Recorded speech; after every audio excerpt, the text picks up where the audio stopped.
मत् साचनामशने अभि तस्मात् विराडजायत विराजो अधिपूरुषः स जातो अत्यरिच्यत पश्चाद्भूमिमतो पुरः यत्पुरुषेण हविषा देवायज्ञमदन्वत वसन्तो अस्यासीराज्यम् ग्रीष्मयज्ञः शरद्रविः सप्तास्यासन् परिधयः त्रिसप्तसमिधः कृताः देवाय यज्ञम् धन्वानाः अवध्वन् पुरुषम् वशम् तैयज्ञम् बर्हिषि प्रोक्षन् पुरुषम् जातमग्रतः तेन देवा अयजन्त साध्यायश्च ये तस्मात् यज्ञात् सर्वहुतः संवृतं वृषधाज्यम् अशोकस्तागस्तक्रे वायव्याने आरण्याम् ग्राम्याश्च ये तस्मात् यज्ञात् सर्वहुतः ऋचः सामान्ययज्ञे छन्दागुंसि यज्ञे तस्मात् यजस्तस्मादजायत तस्मादश्वाः जायन्त एके च भयागतः गावो हयज्ञे तस्माज्जाता अजावयः यत्पुरुषं व्यदधुः कथिता व्यकल्पयन् मुखङ्गिमस्य कौ बाहो काहोरोपादामुच्छेदे ब्राह्मणोऽस्य मुखमासीत् बाहुराजन्यकृतः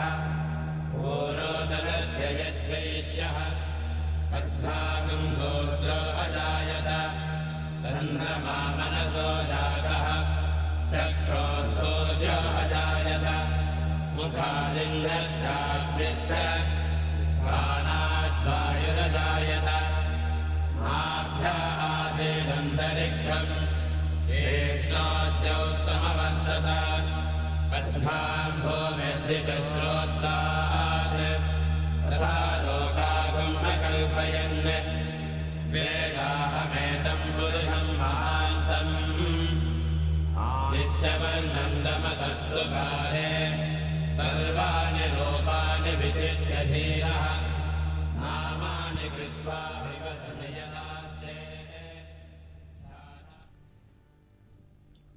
अथ व्यासपूजनम्।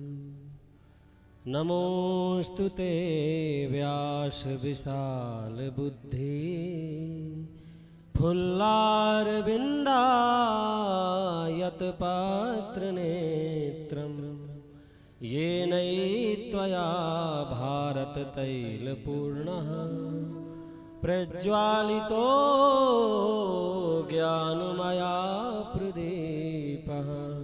ओम रत्नेश्वर्यै नमः। श्री ज्वालामालिन्यै नमः।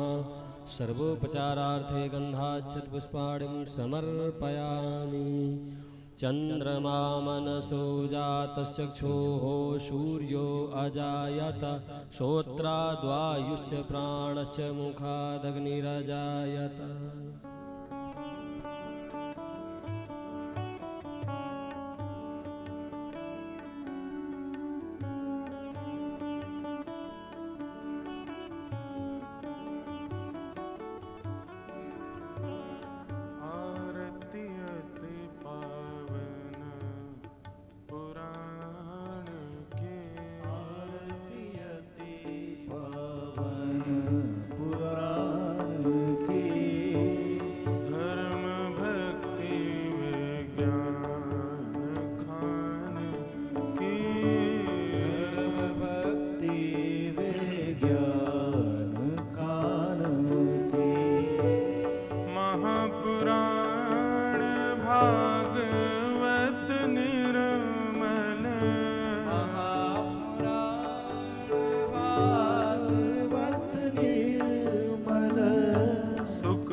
भगवत तत्व रहस्य प्रकाशन परम ज्योति परमात्म ज्ञान की आरती अति पावन पुराण की परमहंस मुनि मन उल्लासिनी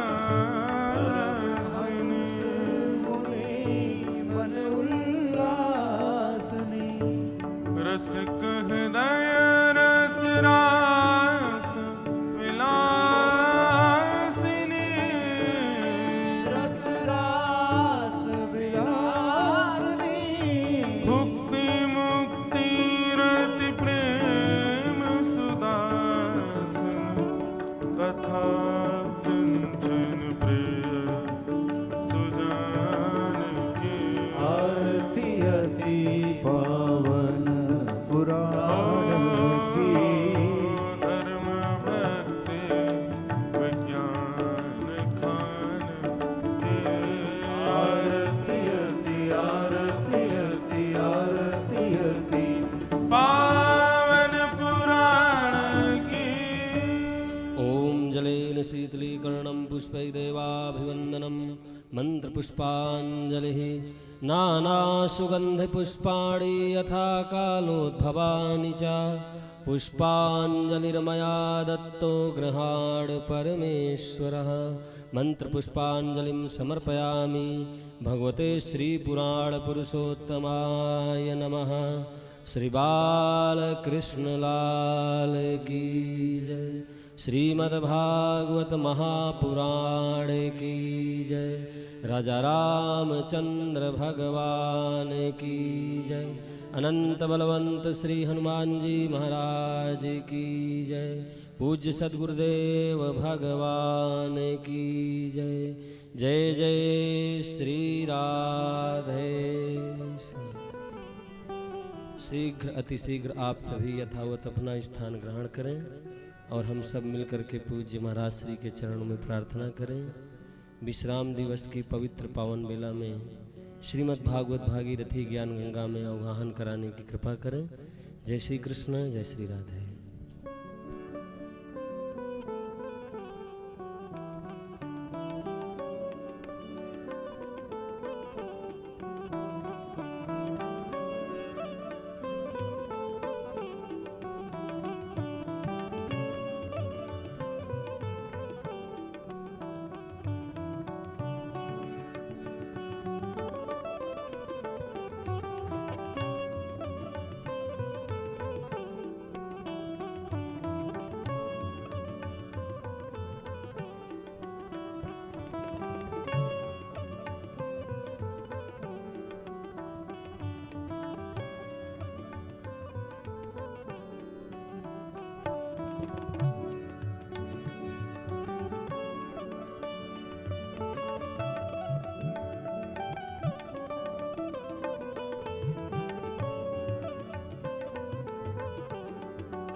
श्रीमते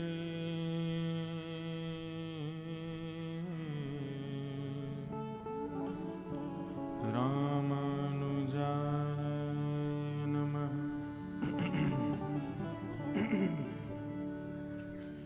ध्येयं सदा परिभवग्न नमविष्टदोहम् तीर्थास्पदं शिवविरञ्चनुतं शरण्यं भृत्यार्थ्यहं प्रणतपाल भवाब्धिपूतं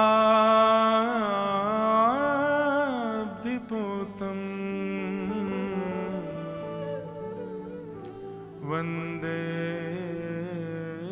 महापुरुष ते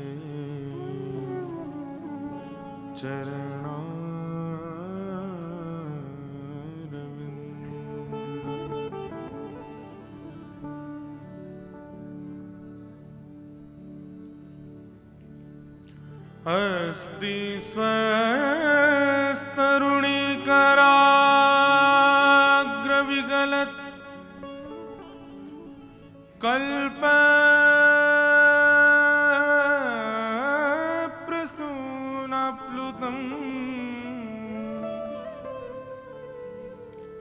वस्तु प्रस्तुतवेणुनादलहरी निर्वाण निर्व्याकुलम्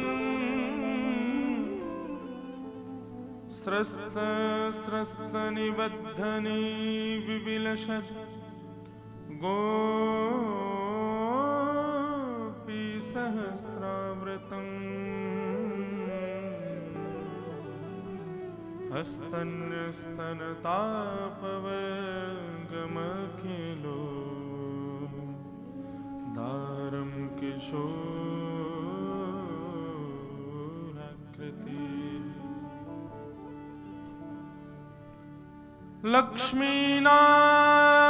लक्ष्मीनाथ समारम्भा नाथ मुनिमध्यमा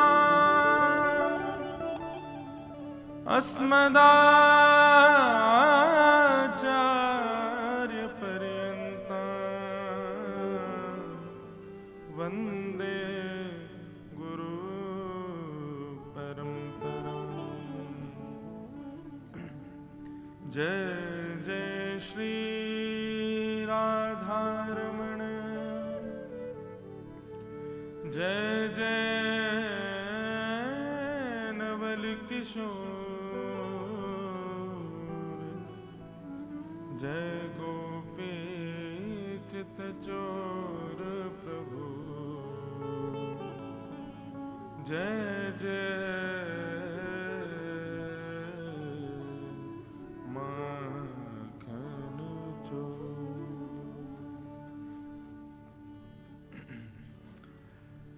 नव वर्ष 2024 के प्रथम दिवस में आप सभी लोगों का बहुत बहुत वृंदावन की भूमि में स्वागत है। हमारी श्री जी के अनुग्रह से, लाल जी की महती कृपा से निश्चित ही ये वर्ष ठाकुर जी के और समीप ले जाए हमें, और उसी का प्रमाण है कि आज प्रथम दिवस की प्रथम बेला में ही, प्रथम सत्र में ही हम आप सब लोग श्री भागवत जी के सानिध्य में बैठे हैं। श्री जी का बड़ा अनुग्रह है। ठाकुर जी को सबसे प्रिय जो स्तुति है, आज उसी से ही कथा का प्रारंभ और वर्ष का प्रारंभ करें। आप सब लोगों के पास फोन है, फोन में गूगल पर गीत गोविंद और उसमें भी श्रुत कमला मंगल गीत खोल लीजिए। सब लोग मेरे साथ गाओ। श्रुत कमला कुच मंडल धृत कुंडल धृत कुंडल कलित ललित वनमान जय जय देव हरे कलित ललित वनमान जय जय देव हरे। बंधुओं, हम एक निवेदन करते हैं कभी कभी अपनी कथा में कि जो भी वैष्णव यदि एक प्रण आप ले लीजिए हमारे कहने से, गीत गोविंद की कोई भी एक अष्टपदी याद कर लीजिए, और याद ना भी हो तो गीत गोविंद उसका पीडीएफ या फिर उसका कोई प्रति अपने पास रखिए। और इस वर्ष आज से ही हम प्रारंभ करा के जा रहे हैं 31 दिसंबर 2024 तक बेनागा गीत गोविंद का रोज पाठ कीजिए। और कैसे करना है?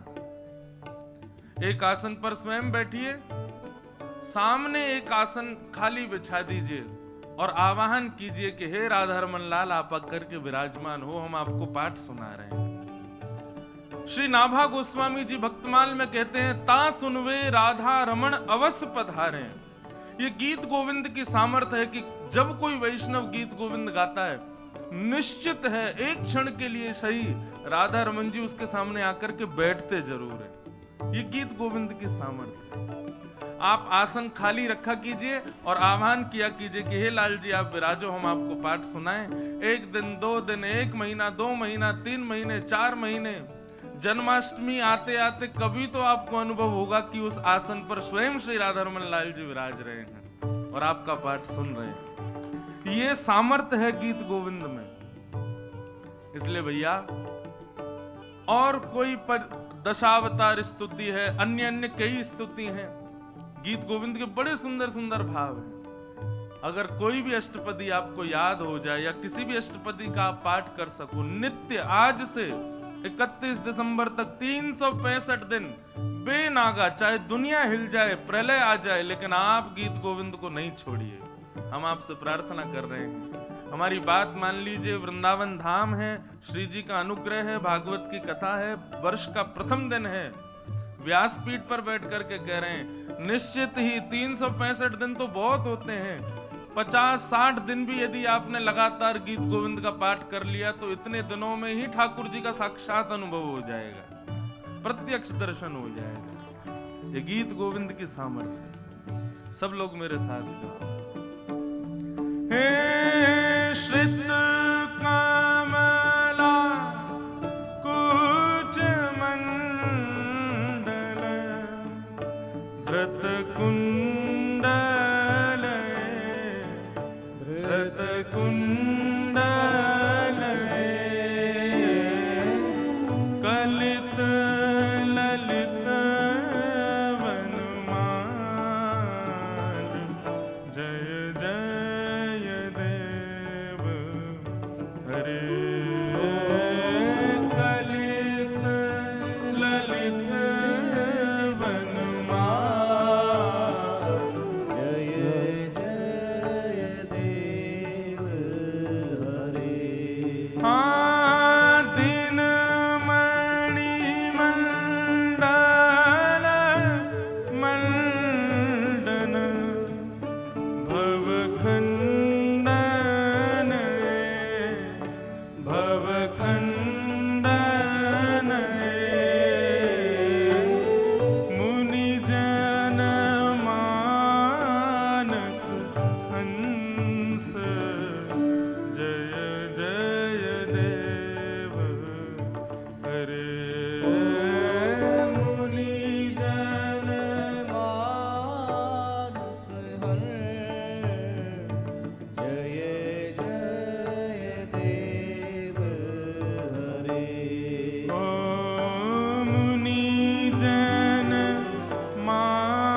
यदुकुल नलिन दिनेश जय जय देव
जय जय देव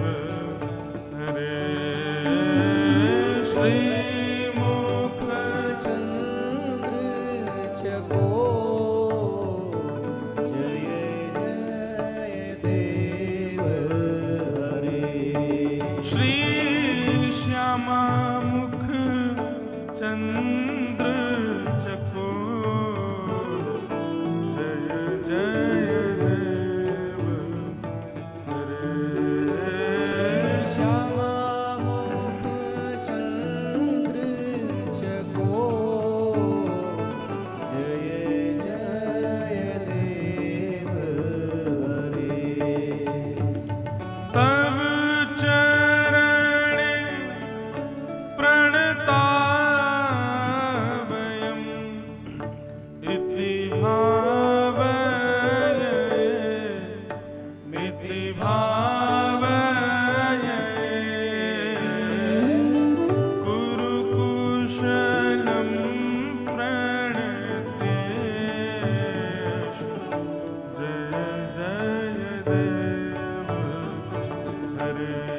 जगन्नाथ महाप्रभु की, श्री वृंदावन बिहारी लाल की, राधा रमण लाल की, श्री राधा वल्लभ लाल की, वृंदावन धाम की, श्याम सुंदर श्री यमुने महारानी की, 84 कोस ब्रजमंडल धाम की जय, श्री गोवर्धन नाथ की जय, श्री गिरिराज धरणे की जय, रज रानी की, रस रानी की, महारानी की, श्री गोपेश्वर महादेव की जय, वृषभानु दुलारी की, सब संतन की, सब भक्तन की,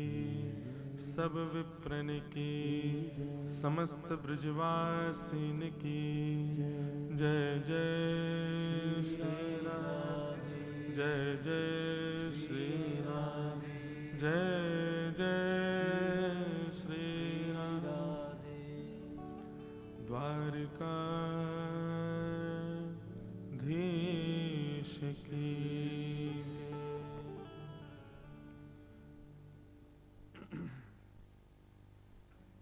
परम मंगल में प्रात अखिलेश्वर, अकारण करुणा वरुणालय भक्तवांछा कल्पतरु, तड़िद्वत विनिंदित पीतांबरधारी श्री बालकृष्ण लाल की वांग्मयी प्रतिमूर्ति, हम आप सबके मध्य में विराजमान श्रीमद् भागवत महापुराण को बारंबार प्रणाम। मंच पर विराजमान समस्त विप्रवृंद, समस्त गंधर्वजन और आप सभी श्रोता भाई बंधु मातृशक्ति बालक मित्र सबको बहुत बहुत जय श्री कृष्ण, जय सिया राम, जय श्रीमन्नारायण, जय जय श्री राधे। परमानंद का विषय है श्री लाडली लाल की कृपा से हम आप सब लोग वृंदावन की पावन भूमि में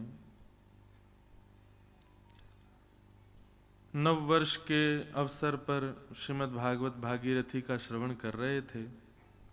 हमारे कलकत्ता से पधारे समस्त अरुकिया परिवार के सत्संकल्प, सद्भाव और इनके पूर्वजों के आशीर्वाद से श्री जी की इन पर कृपा से ये सुंदर मंगलमय कार्यक्रम आज सुसंपन्न हो रहा है। सबसे पहले निमित्त मात्र जो यजमान परिवार है उनको बहुत बहुत साधुवाद, धन्यवाद नहीं, आप तो कहो धन्य भाग्य, आपके धन्य भाग्य कि वृंदावन में आप लोगों ने ये सुंदर श्रीमद् भागवत का क्रम रखा। आपके परिवार के संकल्प से कितने वैष्णवों ने इस कथा का आनंद लिया, कितने वैष्णवों को इस कथा का सुख प्राप्त हुआ। जैसे इंद्र ने वर्षा की, ठाकुर जी ने गिरिराज जी उठाए और सब ब्रजवासी भगवान के समीप चले गए और इंद्र की इस अपराध पर ठाकुर जी ने उनको क्षमा कर दिया। ब्रह्मा जी ने पूछा क्यों क्षमा किया, कल हम बता रहे थे, तो भगवान कहते हैं इंद्र की करनी से सब मेरे पास आ गए। सोचो इंद्र ने अपराध किया तो भगवान ने क्षमा किया, लेकिन कथा कराने वाले यजमान जब कथा कराते हैं कितने सारे वैष्णव भागवत जी के पास आ जाते हैं, वो अपराध को भी प्रेम दे देते हैं। जो प्रेम से कराता हो कि सब वैष्णव ठाकुर जी के पास जाए, ठाकुर जी कितने प्रसन्न होते होंगे कि एक परिवार के संकल्प से कितने सारे वैष्णवों ने कथा का सुख लिया, कथा का आनंद लिया। तो हमारे अरुकिया परिवार, उनको बहुत बहुत साधुवाद। लाल जी ऐसी कृपा अनुग्रह आप पर करते रहें। कुछ वर्षों में ऐसी लक्ष्मी जी की कृपा होती रहा करे आप लोगों पे कि आप क्रम कराते रहा करो। कभी कभी भागवत जी का, कभी सुंदर अनुष्ठानों का आपके घर में होता रहे। जितने भी वैष्णव यहाँ बाहर से पधारे कथा श्रवण के लिए, सबका बहुत बहुत साधुवाद। श्री जी की आज्ञा से ही आप सब यहाँ पधारे हैं। मैं निवेदन कर रहा था बंधुओं, गीत गोविंद, मैंने अब तक के अपने भक्त चरित्रों को जितना मैं देख पाया अपनी मंद बुद्धि से, ठाकुर जी जितने सुंदर मचलते हैं ना गीत गोविंद सुनकर के, उतना मचलन मैंने ठाकुर जी का अन्य किसी भाव में नहीं देखा। गीत गोविंद इतना प्रिय है ठाकुर जी को। कभी भक्तमाल जी का पाठ कीजिएगा। श्री भक्तमाल जी में नाभा जी, जो कि ब्रह्मा जी के ही अवतार हैं, नाभा जी ने भक्तों के चरित्र लिखे और उन भक्तों के चरित्रों में जब श्री जयदेव महाप्रभु का चरित्र लिखा तो श्री नाभा गोस्वामी जी कहते हैं कि मुझे वो छप्पे याद नहीं है पूरा, पर मुझे बस इतना ही याद है कि ऐसा गीत गोविंद लिखा कि इसका जो कोई भी पाठ करेगा, तो नाभा जी कहते हैं हमारी जिम्मेवारी पर हम कह रहे हैं, किसी भक्त के लिए ऐसा नहीं लिखा, लेकिन नाभा जी जयदेव महाप्रभु के लिए लिखते हैं, इनके द्वारा रचित गीत गोविंद का जब कोई व्यक्ति पाठ करता है तो ता सुनवे राधा रमन अवस पधारे, उसको सुनने राधा रमन जी जरूर आते हैं।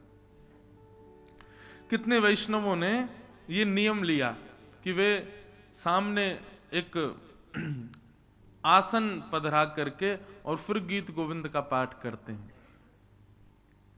अभी कहीं के वैष्णव आए थे और वो जब आए तो रोते ही रहे जितनी देर मेरे सामने बैठे। मैंने कहा आप क्यों ऐसे हो रहे हो? बोले महाराज जी आपकी हमने बस ऐसी चलते चलते कथा लगा ली थी, आप उसमें बोल रहे थे कि ठाकुर जी का साक्षात्कार करना है तो जयदेव महाप्रभु के गीत गोविंद का पाठ करो, सामने खाली आसन रख के, पवित्र शुद्ध आसन, उस पर इत्र वित्र लगा के कि लाल जी आके आप विराजो, हम आपको पाठ सुना रहे हैं।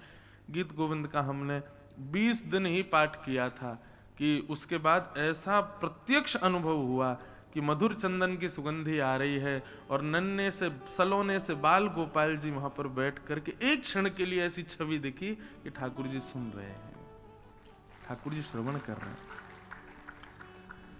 श्री नाभा गोस्वामी जी भक्तमाल में वर्णन करते हैं कि एक मुस्लिम व्यक्ति ने पूछा किसी हिंदू से कि तुम्हारे खुदा का दर्शन करना है मुझे, बताओ कैसे होगा। तो उस हिंदू व्यक्ति ने गीत गोविंद दिया, बोले लो इसका पाठ किया करो और नित्य आसन बिछा करके सामने तब पाठ किया करो, हमारे ठाकुर जी आएंगे। तो वो मौलवी थे, संस्कृत आती थी उनको, तो रोज पाठ करते थे गीत गोविंद का। गीत गोविंद में बहुत सारे पद हैं और हर पद अष्टपदी है। दशावतार स्तुति इतनी सुंदर है गीत गोविंद की, उसमें 10 अवतार हैं। और एक तो इतना सुंदर है गीत गोविंद का एक अष्टपदी है, मुझे बहुत अच्छा लगता है, वृंदावन का। धीर समीरे यमुना तीरे बसती बने वनमाली,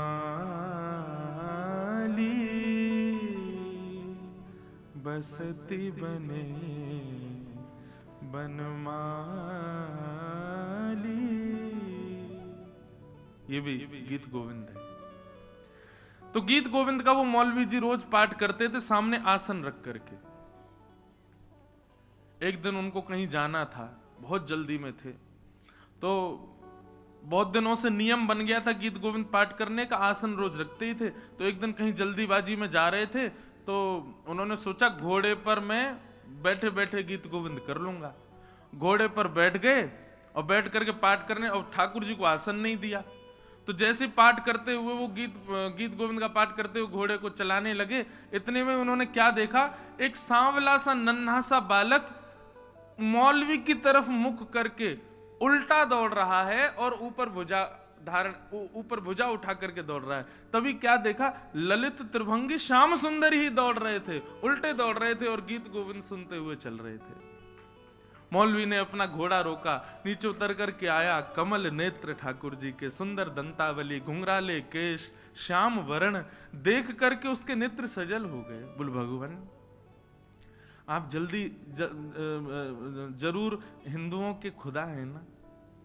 ठाकुर जी मंद मुस्कुरा गए, बोले भगवान आप ऐसे उल्टे क्यों दौड़ रहे हो? बोले आज तेने आसन ही ना धरो हमारे काजे, तू अकेलो ही बैठ गयो घोड़ा पे, हमारे काज आसन ही ना धरो तो कहा करें। अब गीत गोविंद कोई गावे तो मेरा तो मन करे सुनवे को, या हमारे में उल्टो दौड़ते दौड़ते सुन रहे हो, तू गा रो या हमारे। इसलिए गीत गोविंद का कभी भी पाठ करो बंधुओं, एक आसन जरूर पधराओ और ऐसा भाव रखो, हे लाल जी आप पधारो। निश्चित ठाकुर जी आते हैं गीत गोविंद सुनने के लिए, इतना प्रिय है ठाकुर जी को।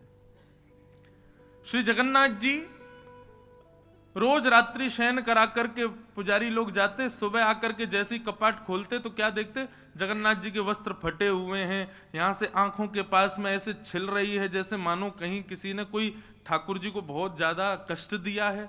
पुजारियों ने निवेदन किया, भगवान ये आपके वस्त्र फटके से जाते हैं और आपके अंग प्रत्यंगों पर इतने कांटे क्यों लगे हैं?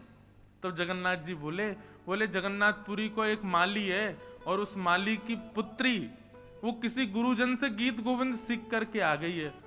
अब वो जब अपने वन में बैंगन तोड़ने के लिए जाती है तब गीत गोविंद गाती है और उसको सुनने के लिए मैं उसके पीछे पीछे जाता हूं। वहां इतने सारे कांटे होते हैं, मुझे पता ही नहीं चलता, वो सब कांटे लग जाते हैं, मेरे वस्त्र फट जाते हैं।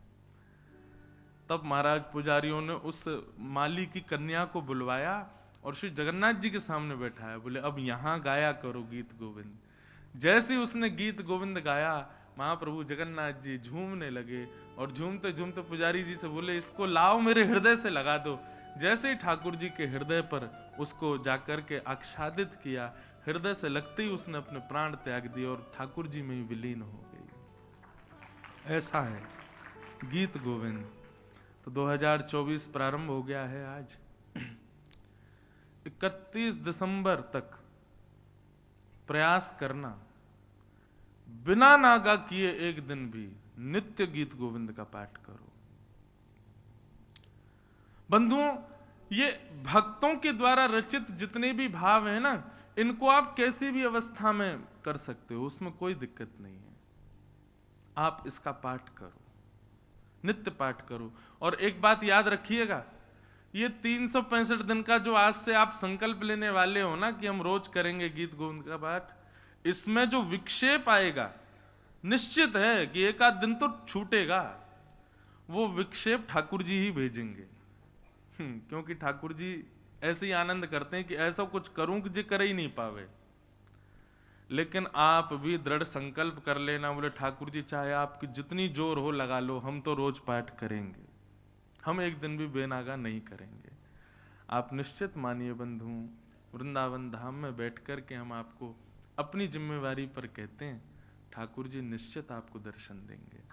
1 वर्ष 2 वर्ष की बात नहीं, इसी वर्ष में ही हो जाएंगे। हम तो पहले से ही संकल्प करके बैठे भैया 2024 कहाँ तक वेट करते रहे, 25 आ जाएगी, फिर 26 आ जाएगी, 30 आ जाएगी, बूढ़े बड़े हो जाएंगे हम लोग। यहाँ तो कई बूढ़े बड़े बैठे हैं बेचारे, 2030-35 तक तो वो कट लेंगे।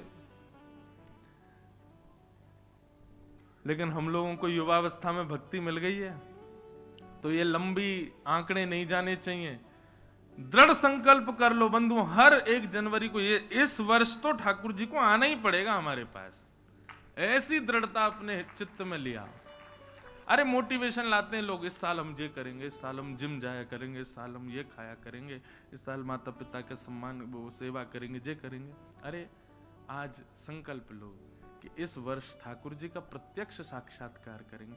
ठाकुर जी नहीं मिलेंगे, चलो इतनी योग्यता नहीं सीधे ठाकुर जी मिले, तो ठाकुर जी की सहचरी विशाखा जी दिख जाएं, श्री ललिता जी दिख जाएं, सूरदास जी दिख जाएं, मीराबाई दिख जाएं, कोई वैष्णव का ही दर्शन हो जाए, फिर धीरे धीरे ऊपर बढ़ेंगे तो कोई आचार्य का दर्शन हो जाए, आचार्य के बाद कभी तो ठाकुर जी, वैष्णव एक वैष्णव का दर्शन हो गया तो निश्चित है ठाकुर जी दर्शन देंगे। बस प्रतीक्षा करो। तो दृढ़ संकल्पित हो जाओ बंधुओं इस वर्ष में। ठाकुर जी, राधारमन जी, आप चाहे जितना जोर लगा लो, या वर्ष तो हम मिलके रहेंगे आपसे, आपको मिलना ही पड़ेगा। इस संकल्प के साथ प्रवेश करो। आज विश्राम दिवस, कथा विलंब से शुरू हुई, हम तो तैयार थे, यहाँ तैयारियों में थोड़ा समय था। फिर हमारे लाल जी, उनको भी, अच्छा चाहे कितनी जल्दी कथा हो, लाल जी हमारे उठते 7:30-8 बजे ही, उससे पहले उनको उठा देंगे तो पूरे दिन हमारे कहीं ना कहीं दर्द रहेगा शरीर में। लाल जी कहेंगे दारी के तेने मैं उठाए कैसे जल्दी, मैं थक गऊँ। वो कल कथा में आए तो और थक गए, आज पूरे दिन सफ़र है उनका। अब यहाँ से हम घर थोड़ी जाएंगे, सीधे एयरपोर्ट ही भगेंगे। तो सुबह उनको स्नान ध्यान करा करके, स्नान क्या करते हैं हमारे लाल जी, रोज नहाते थोड़े ही हैं। अरे बड़े विचित्र हैं भैया ठाकुर जी, गीलो कपड़ा करो, गाल पहुँच दो, हाथ पहुँच दो, बस है गयो स्नान। ये जितने नियम है शुद्धि के, सबरे हमारे काजे ठाकुर जी का कचूना है। और जगन्नाथ जी की तो पूछो ही मत। श्री जगन्नाथ महाप्रभु जी के सामने तो बड़े बड़े शीशे रखे जाते हैं, और सब जगन्नाथ जी उन शीशों में अपने आप को देखते हैं, तो पुजारी जी शीशों में ही पानी डालते हैं, जय हो जगन्नाथ जी, नहा लिए। जगन्नाथ जी के हाँ भैया आनंद आ गो, जय हो, ऐसी नवाए दो। प्रतिबिंब नहाता है जगन्नाथ जी का। तो साल में 1 बार स्नान पूर्णिमा पर स्नान करते हैं, और वह स्नान में ही बीमार पड़ जाएं, बुखार आ जाए ठाकुर जी, और महाराज 15-20 दिन के लिए चले जाएं, ठाकुर जी को थर्मोमीटर वगैरह लगा के लोग फोटो वोटो डाल देते हैं। ऐसा तो नहीं है, पर ठाकुर जी, अच्छा इसके पीछे बड़े रहस्य हैं बंधुओं। जगन्नाथ भगवान साल भर एकादशी नहीं करते, वहां पर रोज दाल भात बनती है, पर ठाकुर जी बड़े चतुर हैं। ये स्नान पूर्णिमा के बाद जितने दिन बीमार रहते हैं उतने दिन केवल औषधि पीते हैं। मतलब ठाकुर जी पूरे साल भर की एकादशी एक संग कर लेते हैं, एक साथ सारी एकादशी निर्वहन कर लेते हैं अपनी, और फिर साल भर खूब दाल भात खाते हैं प्रेम से। बाकी एक भाव ऐसा बंधुओं, जितने भी वैष्णव जाते हैं जगन्नाथ जी के सामने, सब अपने आर्त, अपने दुख, अपनी पीड़ा श्री जगन्नाथ जी को बताते हैं। स्नान पूर्णिमा से लेकर के और रथ यात्रा के 2 दिन पहले तक ठाकुर जी जब बीमार रहते हैं, तो मतलब 1 वर्ष में जितने वैष्णवों ने अपने आर्त भाव आकर के ठाकुर जी से निवेदित किए, ठाकुर जी सबके कष्टों को अपने ऊपर ले लेते हैं, सबकी पीड़ाओं को अपने ऊपर धारण कर लेते हैं। इसलिए बीमार होते हैं कि कहीं उसको पीड़ा ना होवे। तो इसलिए जगन्नाथपुरी जब कोई व्यक्ति जाता है तो निश्चित है कि उसका दुख जो 100% उसको प्राप्त होने वाला था, वो 10% ही मिलेगा, क्योंकि 90% उसका कष्ट श्री जगन्नाथ जी वहन कर लेते हैं, इसलिए वो बीमार पड़ते हैं। बड़े सुंदर सुंदर भाव हैं। तो अब आप सब लोग इस वर्ष बंधुओं खूब प्रेम से ठाकुर जी का भजन करना, खूब ठाकुर जी को याद करना। हर दिन कुछ करो नहीं करो, लेकिन लाल जी को याद जरूर करो, ऐसा एक संकल्प बना लो। इससे ज्यादा कोई संकल्प की आवश्यकता नहीं। बस हमारा कोई भी वर्ष अंतिम हो सकता है, कुछ पता नहीं है बंधुओं जीवन का, पर लाल जी हमारी बस आपसे प्रार्थना है, इस वर्ष हमको आप जरूर किसी दिन मौका देना कि आपके हम प्रत्यक्ष दर्शन कर लें। हम और कोई आशीर्वाद और कोई शुभकामना आपको नहीं देंगे कि इस साल आपकी खूब कमाई हो, आपकी फैक्ट्री बढ़िया चले, आपकी जॉब लग जाए, आपके बढ़िया घर में ब्याह हो जाए आदि। वो सब आपके कर्म पर निर्भर होगा, सब हो जाएगा। हम बस ब्रजवासी होने के नाते, व्यासपीठ पर बैठे व्यास होने के नाते बस इतना कहें, इस वर्ष ठाकुर जी आपको जरूर दिख जाएं, इस वर्ष ठाकुर जी का प्रत्यक्ष दर्शन निश्चित हो जाए।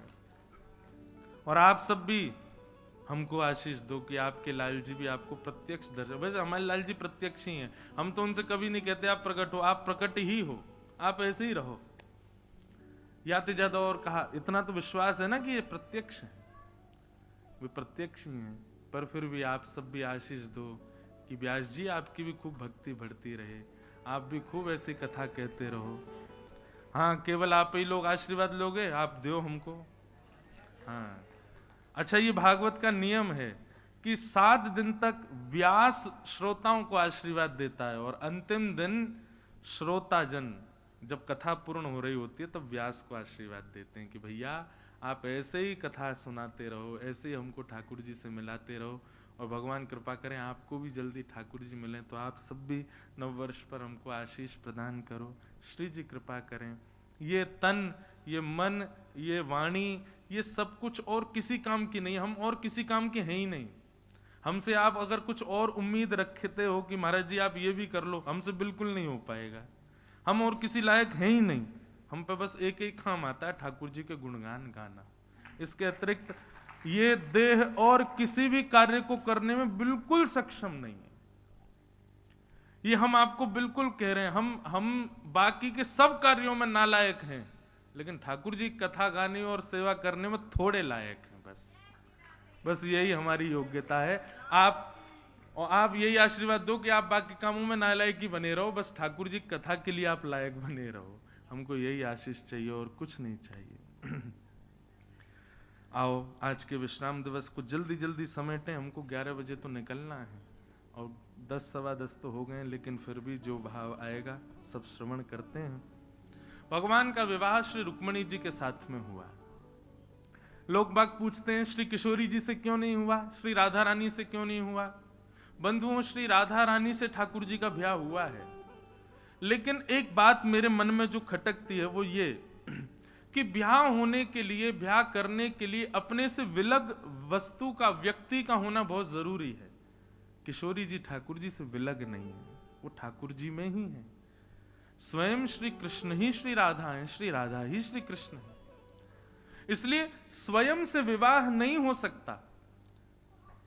वृंदावन की रीति यही तो है कि श्यामा श्याम, आपको पता बिहारी जी जब प्रकट हुए थे तो ऐसे थोड़े ही होते। स्वामी श्री हरदास जी निधिवन राज में रोज एक खाली कुंज को प्रणाम करते थे। एक दिन उनके शिष्यों ने पूछा, बोले भगवान आप ये खाली कुंज को दंडवत करते हैं, क्या है यहाँ पर? तब उन्होंने विठ्ठल विपुल बिहारिन देव जी को आज्ञा की, बोले आप जाओ, जाकर के प्रणाम करो और थोड़ा भाव रख के फिर देखना, आपको दिखेंगे। तब उन्होंने जाकर के, अभी बिहार पंचमी निकल करके गई, उसी दिन जाकर के प्रणाम किया। और स्वामी जी ने एक और आज्ञा करी थी, बोले जाओ जाकर के प्रणाम करो और जब दर्शन हो ना तो वहां से प्रसाद लेकर के आना।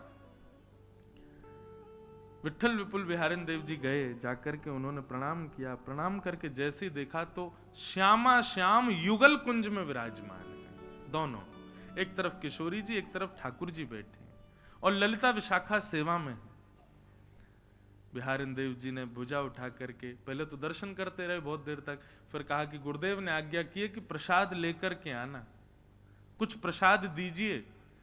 तब किशोरी जी ने ठाकुर जी को देखा, ठाकुर जी ने किशोरी जी को देखा, एक दूसरे ने गले में गलवैयां डाली और किशोरी जी ठाकुर जी में, ठाकुर जी किशोरी जी में विलीन होकर के एकाकार रूप धारण करके श्री बिहारी जी के रूप में प्रकट हो गए। और ललिता विशाखा सहचरियों ने वही बिहारी जी को जाके बिहारिन देव जी को प्रसाद रूप में दिया। तब हमारे वृंदावन में कौन पधारे? भुवन चतुर्दश की सुंदरता निधिवन करत बिहार, भुवन चतुर्दश की सुंदरता निधिवन करत बिहार, श्यामा प्यारी कुंज बिहारी, श्यामा प्यारी कुंज बिहारी, और जय जय श्री हरिदास वृंदावन प्यारो वृंदावन, ओ वृंदावन प्यारो वृंदावन। तो ठाकुर जी और श्री जी विलग नहीं है बंधुओं, विलग हों तो ब्याह करना पड़े ना, वे तो एक ही हैं। मैं तो कहता हूं भैया वृंदावन आओ, अगर आपने राधा रमण राधा वल्लभ बिहारी जी को केवल कृष्ण रूप में देखा तो आपने दर्शन किया ही नहीं है। ठाकुर जी का बाम अंग श्री जी है, उसमें श्री जी को ढूंढो, श्री जी का दर्शन करो। इसीलिए हमारे वृंदावन बिहारी लाल का श्रृंगार देखो तो बाम अंग में कभी कभी चोटी धराई जाती है, बाम अंग में कभी कभी सिर पर जो है सुंदर चूड़ामणि धराई जाती है। हमारे बिहारी जी तो लहंगा ही पहने, बिहारी जी कभी केवल चरण दर्शन होते हैं उस दिन ठाकुर जी पजामा पहनते, नहीं तो रोज लहंगा ही पहनते हैं, श्री जी की प्रसादी ही पहनते हैं ठाकुर जी। क्यों? क्योंकि विलग नहीं है, तन श्री कृष्ण है, श्रृंगार श्री राधिका रानी है। ये बहुत बड़ा भेद है भैया रस का, वृंदावन का, इसको समझो। ठाकुर जी का बाम अंग जो है, ये बाम हिस्सा जो है, ये श्री जी है, वो श्री जी के रूप में विराजमान। हितरवंश महाप्रभु कहते हैं, बसो मोरे नैनन में यह जोरी, हित हरिवंश करी न्यो छावर चिर जी यो यह जोरी। ठाकुर जी आपने हमको दो आंख क्यों दी? श्री हितरवंश महाप्रभु कहते हैं आपने दो नेत्र क्यों दिए? देखा तो एक आंख से भी जाता है, आपने दो क्यों दिए? बोले एक नेत्र में नव दुल्हे ब्रजराज सांवरो और दूसरे नेत्र में दुल्हन राधा गोरी, ताकि एक नेत्र में श्याम सुंदर बैठे और दूसरे नेत्र में श्री जी बैठे, इसलिए आपने हमको दो नेत्र प्रदान किए। तो कभी भी वृंदावन में ठाकुर जी का जब दर्शन करो, बाम अंग में श्री जी विराज रही हैं, यही भाव से दर्शन करो। आज आप लोग जा तो नहीं रहे हो यहाँ से, अब सब लोग दर्शन करने जाना, और आज इसी भाव से करना। ठाकुर जी के सिर से लेकर नख तक जो बाम अंग है वो श्री जी है, उसी भाव से ही देखिएगा। आज अलग ही दर्शन होंगे फिर आपको, क्योंकि वे श्री जी हैं। तो श्री जी से ब्याह इसलिए संभव वैसे तो हुआ है, लेकिन रुक्मणी जी से इसलिए हुआ क्योंकि रुक्मणी जी विलग हैं, रुक्मणी जी अलग हैं। श्री जी तो ठाकुर जी में ही है, ठाकुर जी ही है। वास्तव में ऐसा कह दिया जाए तो कोई अतिशयोक्ति नहीं, रुक्मणी जी का ब्याह भी श्री जी से ही हुआ है, क्योंकि ठाकुर जी ही श्री जी हैं। और इसी रस को जानने, समझने और पहचानने के लिए इतने रसिक जन वृंदावन में पड़े हैं। हम आप 2-4 मिनट में कैसे समझ जाएंगे इस रस को? पूरा जीवन न्योछावर करो तब भी ये रस समझ में नहीं आएगा। एक व्यक्ति बोला वृंदावन आ गए महाराज जी, पर यहाँ की परंपरा रीति रस समझ में क्यों नहीं आता? मैंने कि यही कृपा है कि समझ में ना आवे, समझ आ गया तो मैंने तुम्हारी योग्यता नहीं, फिर ना समझ ही बने रहो वृंदावन में। तो भगवान का ब्याह रुक्मणी जी के साथ में हुआ। आगे फिर भगवान का दूसरा विवाह जामवंत की पुत्री जामवती के साथ में हुआ। एक सिमंतक उपाख्यान यहां पर सुनाया जाता है। एक मणि थी सत्राजित यादव की। उस मणि की विशेषता यह थी कि वो हजारों किलो सोना रोज देती थी। ठाकुर जी ने मन में विचार किया, इतना किलो सोना रोज देती है, अकेला व्यक्ति इतने धन का क्या करेगा। तो भगवान ने जाकर के सत्राजित से कहा, एक काम करो, अपनी मणि द्वारिका के कार्यालय में जमा करा दो और हमको बता दो तुमको कितना धन चाहिए, रोज उतना सोना हम तुमको दे देंगे, बाकी के से हम द्वारिका का कल्याण कर लेंगे। लेकिन सत्राजित ने मना कर दिया, नहीं मेरी मणि है, मैं अपने पास ही रखूंगा। भगवान बोले जैसी इच्छा। एक दिन सत्राजित का छोटा भाई प्रसेन मणि पहन करके द्वारिका में घूमता हुआ वन की ओर गया। शेर ने प्रसेन को मार दिया, मणि लेकर के शेर चला गया। एक भालू ने शेर को मार दिया, मणि लेके भालू चला गया। बहुत ध्यान से सुनिएगा, मैं जल्दी जल्दी सुना रहा हूं, लेकिन बहुत अच्छी कथा है। मणि लेकर के भालू चला गया, शेर चला गया, लेकिन पूरी द्वारिका में हल्ला क्या मच गया कि 4 दिन पहले ठाकुर जी मणि मांगने गए थे और उसने देने से मना कर दिया, और आज उसी के भाई को ठाकुर जी ने अगवा करके उसको बंदी बना करके मणि चुरा लिए। पूरी द्वारिका ठाकुर जी पर उंगली उठाने लगी। ये संसार है बंधु। आपको पता है पृथ्वी का नाम क्या है शास्त्रों में? दुखालयम शाश्वतम। ये दुखालय है। भोजन कहां मिलता है? भोजनालय। पढ़ाई कहां होती है? विद्यालय। कार्य कहां किए जाते हैं? कार्यालय। भोजनालय में पुस्तक मिलती है कभी? नहीं। कार्यालय में कभी भोजन किया जाता है? नहीं। तो फिर दुखालय में सुख कैसे मिल जाएगा बताओ? ये दुखालय है, ये सुखालय नहीं है, ये दुखालय है। जैसे लाइब्रेरी में चुप करके कोई खाने की वस्तु ले जाए, ऐसे ही इस दुखालय में छुप छुप करके कभी कभी सुख आ जाता है। नहीं तो निरंतर रहने वाला तो दुख ही है। दुख कभी कम नहीं हो सकता, क्योंकि आप जिस आलय में हो वो दुख का आलय है। आलय कहते हैं घर, और दुख के घर में आप सुख से संबंध बनाना चाहते हो? कभी नहीं हो सकता। होगा कैसा होगा? जैसे अभी ठंडी है, इतने में कोई हीटर चला दे, ब्लोअर चला दे, तो अचानक से एक थोड़ी गर्मी सी हवा थोड़ी स्पर्श करके चली जाए, या जेठ के महीने में भयंकर गर्मी में थोड़ी ठंडी ब्यार छू करके चली जाए, ठीक वैसे ही संसार में दुख निरंतर है, सुख तो कभी कभी छूता है। पर जो राधा माधव के उपासक हो जाते हैं, वृंदावन रस बीथियों में जो पड़ जाते हैं, वे जब इस दुखालय में रस बीथियों में विचरण करते हैं वृंदावन की, तो उनको सुख नहीं लगता, उनको दुख नहीं लगता, वे तो आनंद में विचरण करते हैं, वे आनंद में आ जाते हैं। उनको सुख दुख से कोई पीड़ा नहीं होती। आनंदाम बुद्धिवर्धनम प्रतिपदम। ठाकुर जी के सानिध्य से सुख नहीं बढ़ता बंधु, आनंद बढ़ता है। आनंद और सुख में अंतर क्या है? आप कहोगे ये तो पर्यायवाची है। नहीं, पर्यायवाची नहीं है। सुख में और आनंद में अंतर है। सुख किसे कहते हैं? जिसका अति सेवन करने से मिलने वाला सुख कम होता है, उसको सुख कहते हैं। जैसे रसगुल्ला आपको सुख देता है, एक खाओगे अच्छा लगेगा, दूसरा खाओगे अच्छा लगेगा, तीसरा खाओगे कम अच्छा लगेगा, चौथा खाओगे और कम अच्छा लगेगा, पांचवा खाओगे तो और कम बढ़िया, छठवा कोई लेकर के भागे तो आप भाग जाओगे, भाई अब नहीं खाना, तुमको तो रसगुल्ला बहुत अच्छा लगता है, खाओ ना। नहीं भाई हमारा बस अब मन नहीं है। और छठवा भी यदि खा लिया तो सातवां तो देखने का भी मन नहीं करेगा। इसको कहते हैं सुख।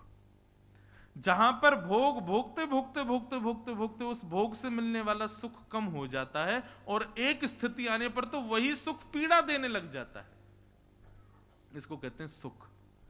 पर आनंद क्या है? बोले कितना भी उपभोग कर लो, लेकिन फिर भी उससे मिलने वाला जो प्रसन्नता है, जो सुख है, वो कभी कम ना हो, उसको आनंद कहते हैं। और वो आनंद केवल और केवल श्री वृंदावन बिहारी लाल, श्री राधा वल्लभ लाल, श्री राधा रमन लाल ठाकुर जी और श्री जी से संबंधी वस्तुओं में ही मिल सकता है। संसार में कहीं नहीं मिल सकता और कहीं नहीं मिलेगा। परिणाम, आपको कोई एक्टर बढ़िया लगता है, उसकी पिक्चर एक बार देख लोगे, 2-4 दिन बाद फिर देख लोगे, लेकिन एक ही दिन में 2 बार नहीं देख पाओगे। लेकिन कल आप लोगों ने क्या किया, सुबह भी 4 घंटे कथा सुनी, फिर शाम को भी 4 घंटे कथा सुनी, सुबह 8 बजे फिर बैठ गए यहाँ पे। क्यों? क्योंकि ये सुख नहीं दे रही है, ये आनंद दे रही है, ये आनंद बढ़ा रही है। और अभी भी मुझे तो ऐसे लग रहा, आपकी तो पता नहीं, मुझे यूं लग रही जैसे जैसे मैं घड़ी देख रहा हूं, लो 10:30 तो बज ही गए, अब 11 बजे कथा विश्राम करनी है, अब बस 30 ही मिनट रह गए, अब एक एक मिनट ऐसा लग रहा है कि कब अब पूरी हो जाएगी, अब अगली कथा कब सुनेंगे, अब फिर दोबारा कब कहेंगे। अब हमारे लिए तो सुख है, कल से हमारी कथा है तेलंगाना में, लेकिन तेलंगाना है ना, वृंदावन तो नहीं है वो, वहां का भाव कुछ और होगा कहने का।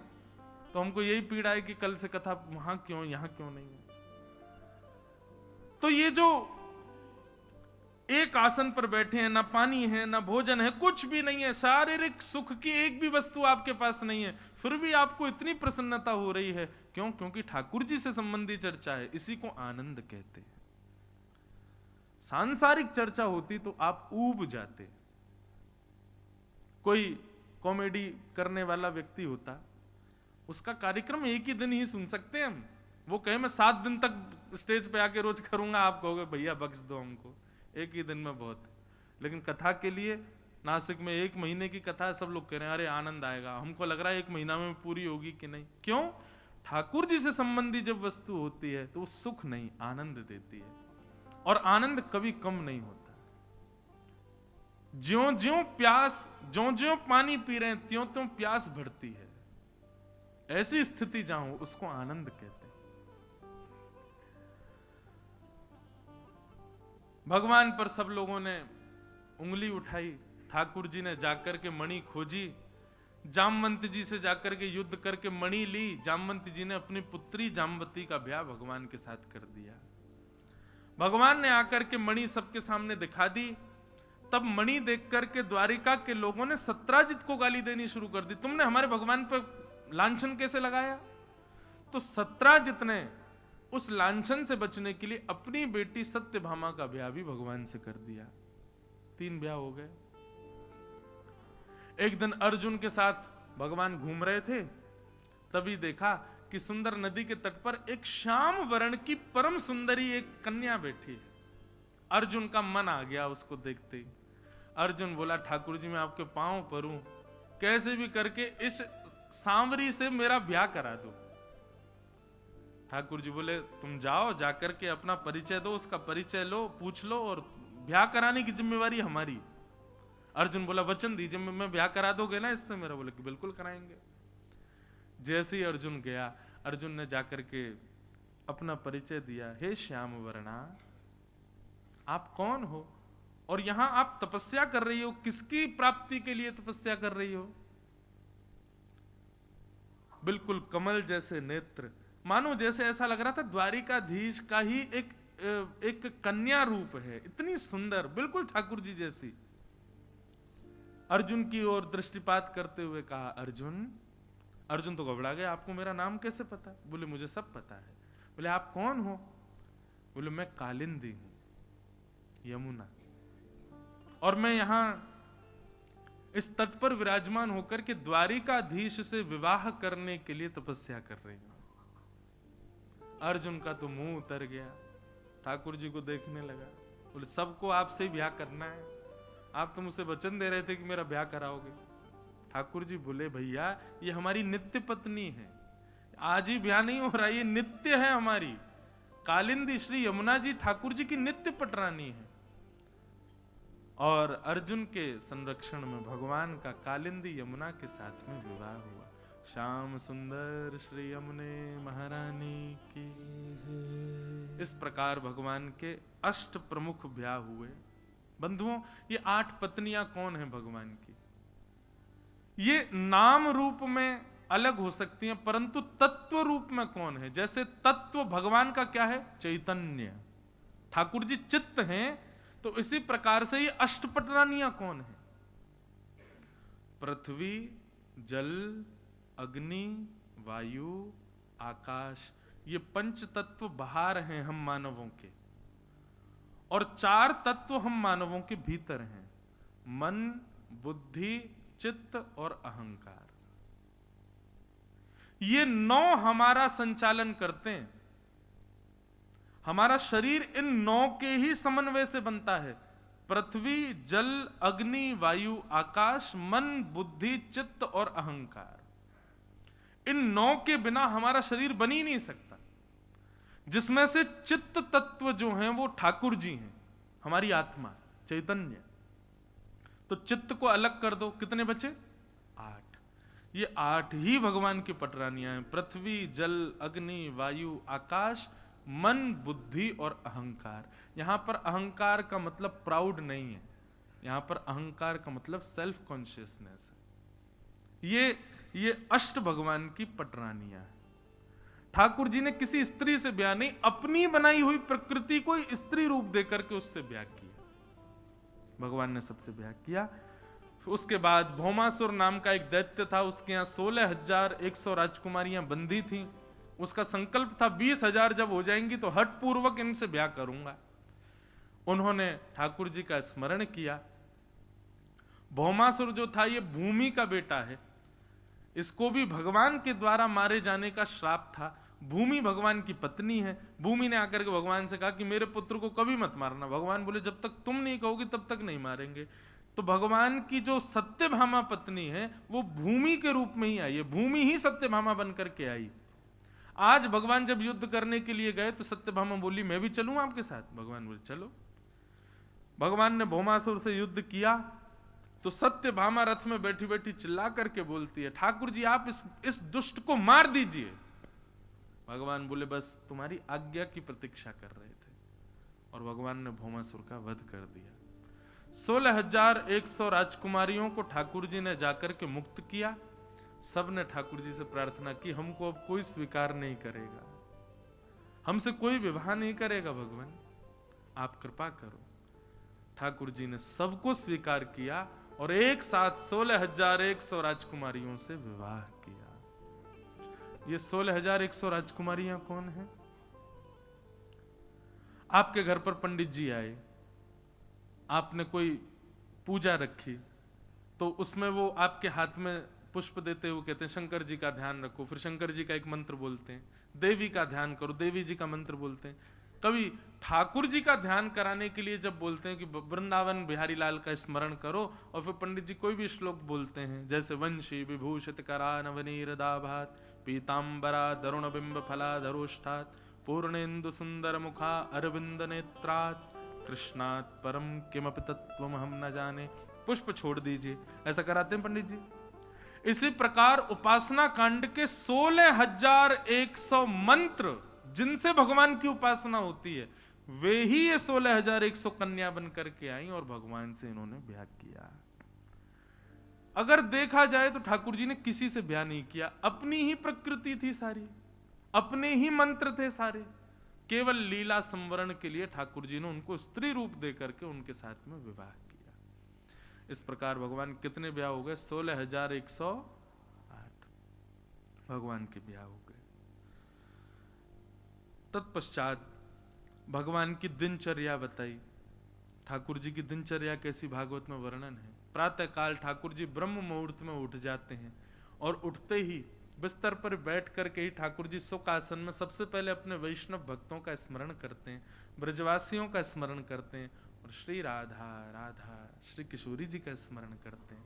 स्मरण करने के बाद स्नान ध्यान करके ठाकुर जी द्वारिका के महल की अटारी पर खड़े होकर के अपने पांचजन्य शंख का नाद करते हैं, और पांचजन्य शंख की ध्वनि सुनकर के समस्त द्वारिका के लोग उठ करके सब ठाकुर जी को प्रणाम करते हैं। तत्पश्चात ठाकुर जी गौशाला जाकर के गायों की अपने हाथ से सेवा करते हैं। गौशाला से वापस आकर के ठाकुर जी फिर बाल भोग पाते हैं। बाल भोग पाके फिर स्वधर्मा सभा में बैठते हैं। दोपहर के राजभोग करके ठाकुर जी द्वारिका भ्रमण पर जाते हैं, सबके दुख कष्टों का निवारण करते हैं। रात्रि आकर के ठाकुर जी परिवार के साथ समय व्यतीत करते हैं और शयन कर जाते हैं। इस प्रकार भगवान की संपूर्ण दिनचर्या यहां पर बताई गई। राजसूय यज्ञ हुआ पांडवों का, भगवान उसमें पहुंचे, अग्र पूजा भगवान की हो ऐसा प्रस्ताव रखा गया। शिशुपाल को क्रोध आया, उसने 101 गाली दी। जैसे ही 101 गाली हुई, ठाकुर जी के सुदर्शन चक्र ने शिशुपाल का सर धड़ से अलग कर दिया।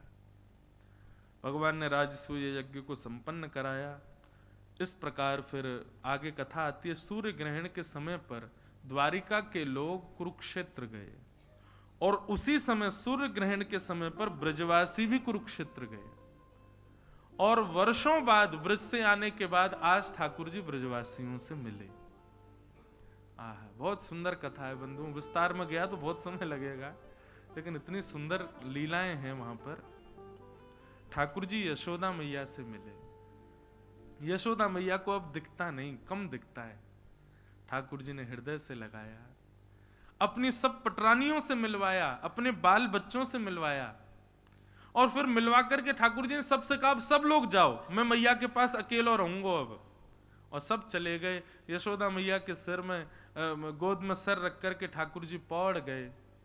और ठाकुर जी ने एक प्रश्न किया। ये कथा भागवत की नहीं है, एक वैष्णव ने मुझको सुनाई थी, परंतु ये सत्य कथा है। ठाकुर जी यशोदा मैया से पूछते, मैया एक प्रश्न करूं तोते? मैया बोली, कर लाला। बोले, मैया मैं जब ब्रज में गैया चरावे जातो और काऊ काऊ दिना यदि आवे में मुंह को विलंब है जातो, तो मेरी मैया ऐसे छटपटा जाती जैसे जल बिन मछली, और सबन को जाके पूछती, अभी तक लाला ना आयो, अभी तक लाला ना आयो, इतना समय है गयो। अच्छा, प्राचीन काल में लोग समय कैसे देखते थे? धूप से, धूप की छाया नाप लेते थे। यहां पर छाया आ रही है तो इसका मतलब ये लाला को गौचारण से आवे को समय है। और छाया आगे बढ़ गई तो यशोदा मैया तो व्याकुल हो जाती, अभी तक लाला ना आयो, कहावे हो? मैया मेरे नेक विलंब है वे, पर तू इतनी विचलित है जाती। मैंने तो ये सोची कि जब मैं मथुरा जाऊंगा तो मेरे मथुरा जाते ही यशोदा मैया तो प्राण त्याग देगी मेरे विरह में। लेकिन मैया, भगवान करे तू सदा जीवे, लेकिन इतने वर्ष है गए मुकु व्रत छोड़े भय, और इतने वर्ष है गए तोकु मोह देखे भय। मुकु एक बात बता दे, तेरे प्राण अभी तक रुके कैसे? मैया, कहीं तने दूसरो लाला तो ना कर लियो कोई? कहीं तो कोई दूसरो लाला तो ना मिल गो, वही के संग रहती हो तो को मेरी याद ना आवे? मुझको तो तेरो प्रेम ऐसा लगता हो मैया कि तू मेरे बगैर जी ना पावेगी। यशोदा मैया के नेत्र सजल हो गए। लाला,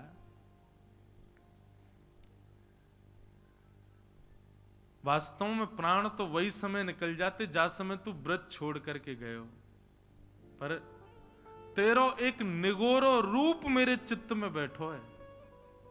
मैं जब जब नेत्र बंद करूं तब तब तेरो वो रूप मुझको दिखाई दे।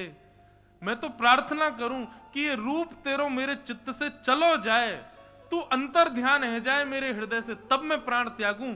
नहीं तो तू तो सदा मेरे चित्त में रहे, यही मारे मेरे प्राण ना निकल रहे। लाला, ठाकुर जी बोले, ऐसे मेरी लीला को ऐसा कौन सा रूप है मैया तेरे चित्त में? यशोदा मैया बोली, मुझको हृदय से लगा लाला, और मेरे हृदय में झांक के देख एक बार, तेरो कौन सा रूप है? ठाकुर जी ने मैया को जैसे हृदय से लगाया, और हृदय से लगा करके नेत्र बंद करके मैया के हृदय में जब ठाकुर जी ने देखा तो एक भुजा पर गिरिराज जी धारण है, दूसरी भुजा कमर पर रखी है। ठाकुर जी का यह गिरधर स्वरूप यशोदा मैया के चित्त में बैठा है।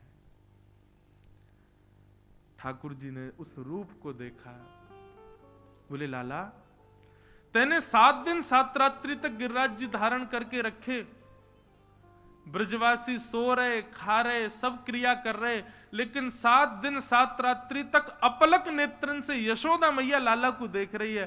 कहीं मेरो लाला भगवान तो ना है, कहीं मेरो लाला ईश्वर तो ना है? और फिर अपने आप को समझावे, ना ना यशोदा, तेरो लाला तो तेरो लाला है, कोई ईश्वर ईश्वर ना है। ये बार बार अपने मन को समझाती है, ये कोई भगवान ना है, ये तो तेरो लाला है। लाला, 7 दिना तक मुझ को यही चिंता लगी रही कि कहीं मेरो लाला ईश्वर तो नहीं है। मैं बार बार देवताओं को पूजूं, बार बार इष्टन को पूजूं कि हे भगवान कृपा करियो, मेरो लाला भगवान नहीं हो कहीं। 7 दिन 7 रात्रि तक अनवरत तेरे वा रूप को देखवे के कारण अब जब जब मैं नेत्र बंद करूं तब तब तेरी वही छवि मुझ को दिखाई दे। लाला, वही छवि के कारण मेरे प्राण रुके हैं। ठाकुर जी ने यशोदा जी के उस चित्त के स्वरूप को अपने चित्त में धारण कर लिया। और जब कलयुग प्रारंभ हुआ, लोग जब गोवर्धन पर्वत की महिमा भूल गए, गिरिराज जी पर चढ़ने लगे, गिरिराज जी पर ही दूषित क्रियाएं करने लगे, तब ठाकुर जी ने विचार किया गिरिराज जी की महिमा बढ़ानी पड़ेगी। हम तो अभी पृथ्वी पर नहीं जा सकते, लेकिन क्या करें। तब ठाकुर जी ने यशोदा जी के चित्त में जो ठाकुर जी का स्वरूप था उसी को गिरिराज जी से प्रकट कर दिया। वही है श्रीनाथ जी महाराज। बोलो श्रीनाथ जी महाराज की। वही है हमारे गिरधर लाल। इसलिए श्रीनाथ जी गिरधर लाल जी की सेवा करने वाले को यशोदा जी के भाव से ही सेवा करनी पड़ती है, तभी ठाकुर जी सेवा स्वीकार करते, नहीं तो नहीं करते। ठाकुर जी मिले। कहते हैं कि किशोरी जी भी कुरुक्षेत्र गई थीं, तो कृष्ण पटरानियां किशोरी जी को देखने गई और इस भाव से देखने गई, हम त्रिभुवन सुंदर की पत्नी हैं, देखें तो सही है ये राधा रानी कितनी सुंदर है। और रुक्मणी आदि पटरानियां किशोरी जी से मिलने के लिए जैसे ही उनके शिविर में प्रवेश करती हैं, एक परम सुंदरी रूप को देख करके, मृग नैनी नेत्र हैं, घुंघराले केश हैं, अद्भुत छटा, चंद्रमा भी फीका लगे जिसके सामने, रूप देख करके रुक्मणी आदि को तो अपने रूप पर लज्जा आने लगी। बोले हम अपने आप को सुंदर कहती हैं? इसे कहते हैं सुंदरता। प्रणाम किया, हे किशोरी जी हम आपको प्रणाम करते हैं। तुरंत उस कन्या ने रुक्मणी जी को उठाया, कहा मैं तो किशोरी जी की दासी हूं, किशोरी जी तो भीतर बैठी हैं। रुक्मणी आदि पटरानियां एक दूसरे का मुख देखने लगी। बोले हम दासी के सामने तुच्छ लग रही हैं, तो श्री जी के सामने हमारा क्या होगा। और भीतर गई तो बाहर जो मिली उससे भी अति सुंदर। निश्चित हो गया ये तो श्री जी होंगी। चरणों में प्रणाम किया। उसने मना किया, नहीं नहीं नहीं मैं तो दासी हूं, श्री जी तो भीतर विराज रही हैं। बंधुओं गई तो थी 8 पटरानियां भगवान से मिलने, लेकिन श्री जी तक एक ही पहुंच पाई। क्यों? बाकी कहां गई? बोले बाकी तो बाहर की सुंदरता देख के ही मूर्छित हो गई। और जैसे ही रुक्मणी जी ने प्रवेश किया मुख्य द्वार में, असंख्य सुंदरियों के मध्य में तप्त कांचन गौरांगी, आहा ऐसा अद्भुत स्वरूप, उसका वर्णन नहीं किया जा सकता। रूप देख करके रुक्मणी जी जैसे ठाकुर जी को प्रथम बार देख के मूर्छित हो गई थी, वैसे ही किशोरी जी को देख करके मूर्छित हो गई। नेत्रों में सामर्थ्य नहीं है रुक्मणी जी के कि हम श्री जी को देख पाए। श्री जी ने अनुग्रह किया, तब रुक्मणी जी उनका दर्शन कर पाई, प्रणाम किया और कहा सदा के लिए आप चरणों में वास दे दो श्री जी। बंधुओं श्री जी का रूप कैसा, हम इस जन्म में लाल जी को भले ही देख लें, श्री जी को नहीं देख पाएंगे, हम में इतनी सामर्थ्य नहीं है। पर श्री जी का रूप कैसा है? जैसे किसी के रूप को देख करके आपके हृदय में कोई भावना उत्पन्न हो जाए, कोई विषय उत्पन्न हो जाए, पर श्री जी का रूप ऐसा है, आपके भीतर जितने अवगुण हैं, जितने दोष हैं, श्री जी की एक झलक देखते ही वो सारे दोष नष्ट हो जाएंगे। ऐसा श्री जी का स्वरूप है। वर्णन आता है सबसे भयानक दोष व्यक्ति के भीतर है काम। श्री जी को यदि कोई देख ले तो उसके हृदय का काम ही नष्ट हो जाएगा। ऐसा रूप है श्री जी का। इस प्रकार कुछ लीलाएं सुनाई गई हैं। ऐसी श्री जी को हम बारंबार प्रणाम करते हैं। आगे भगवान के परम मित्र श्री सुदामा जी की कथा आती है। कृष्णस्यासीत् सखा कश्चित् ब्राह्मणो ब्रह्मवित्तमः विरक्त इंद्रियार्थेषु प्रशांतात्मा जितेंद्रिय। भगवान के एक सखा हैं जिनका नाम सुदामा है।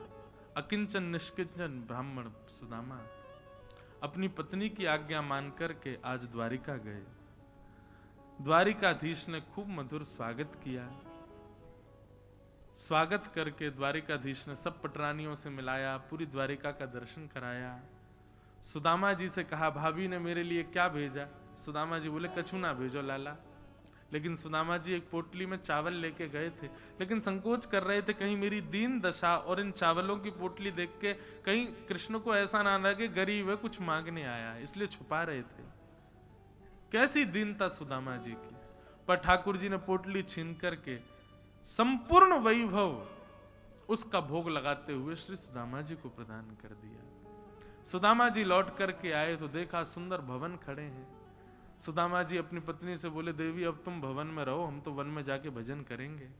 जैसे सुदामा जी जाने लगे तो भवन के भीतर से आवाज आई। जैसे पलट करके देखा तो द्वारिकाधीश भवन में ही बैठे थे और सुदामा जी से कहते हैं सुदामा जी संपत्ति निश्चित है मेरे भजन से विमुख करती है, परंतु संपत्ति के ऊपर यदि मैं बैठा हूं तो वो संपत्ति भी भजन को बढ़ाने वाली होगी। संपत्ति केवल अपनी इच्छा पूर्ति लोक रंजन के लिए है तो वो संपत्ति मेरे भजन को घटाती है, लेकिन उस संपत्ति का प्रयोग यदि मेरे उत्सव मेरी लीला मेरी कथा के लिए किया जाता है तो वो संपत्ति लोक रंजन नहीं, वो संपत्ति नरकगामी नहीं, वो संपत्ति मेरे चरणों की प्राप्ति कराती है। आप कृपा करके इस संपत्ति को स्वीकार करो। सुदामा जी की मधुर कथा सुनाई गई। भगवान के संपूर्ण वंश को भगवान के बालकों के द्वारा किए गए दुष्क्रिया की वजह से श्राप लगा और ब्राह्मणों ने संतों ने श्राप दे दिया कि तुम्हारा पूरा यदुवंश एक दिन लड़ता झगड़ता हुआ सब सर्वनाश हो जाएगा। ठाकुर जी के सन्मुख ही संपूर्ण यदुवंश का सर्वनाश हो गया। बलराम जी आज्ञा लेकर के क्षीर सागर में प्रवेश कर गए। शेषनाग हैं, ऐसे शेषनाग के अवतार श्री बलराम जी को हम प्रणाम करते हैं। ठाकुर जी ने मन में विचार किया अब हमें भी लीला पूरी करनी है। वट वृक्ष के नीचे बैठकर के भगवान ने उद्धव, मैत्रेय मुनि और कुछ विशिष्ट जनों को भागवत धर्म का उपदेश किया। बहुत सुंदर है बंधुओं भागवत धर्म। हम प्रयास करते हैं कि हर वर्ष बद्रीनाथ में कथा हो और वहां केवल भागवत धर्म कृष्ण उद्धव संवाद का प्रवचन हो। इस साल तो हम जा नहीं पाए पर अगली वर्ष जरूर जाएंगे। वहां प्रसंग ही केवल भागवत धर्म का होता है, जहां कृष्ण उद्धव संवाद होता है। बहुत सुंदर प्रसंग है। 2 श्लोकों में हम इसको श्रवण करके कथा को विश्राम करेंगे। ठाकुर जी कहते हैं कायेन वाचा मनसेन्द्रियैर्वा बुद्ध्यात्मना भानुषितस्वभावात् करोमि सत्सत्यकलं परस्मै नारायणायेति समर्पयेतत्। करोमि यत् यत् सकलम परस्मै नारायणायेति समर्पयेतत्। ठाकुर जी कह रहे हैं काया से, वचन से, मन से आप कुछ भी करो, सब ठाकुर जी को अर्पित करो, ठाकुर जी को निवेदित करो। बंधुओं एक बात सदैव याद रखना, हम लोगों का एक स्वभाव हो चुका है कि हम अपने सद्गुणों की तो गिनती करते हैं, अवगुणों की कभी गिनती नहीं करते। अपने सद्गुणों को सब गिनते हैं और गिनाते भी हैं। 2024 में एक संकल्प और लीजिए, आज के बाद हमने अच्छा क्या किया इसकी गिनती बंद करो। हमने भजन कितना किया इसकी गिनती बंद करो। आजकल एक नई माला आ गई है, वो लोग ऐसे बटन दबाते रहते हैं,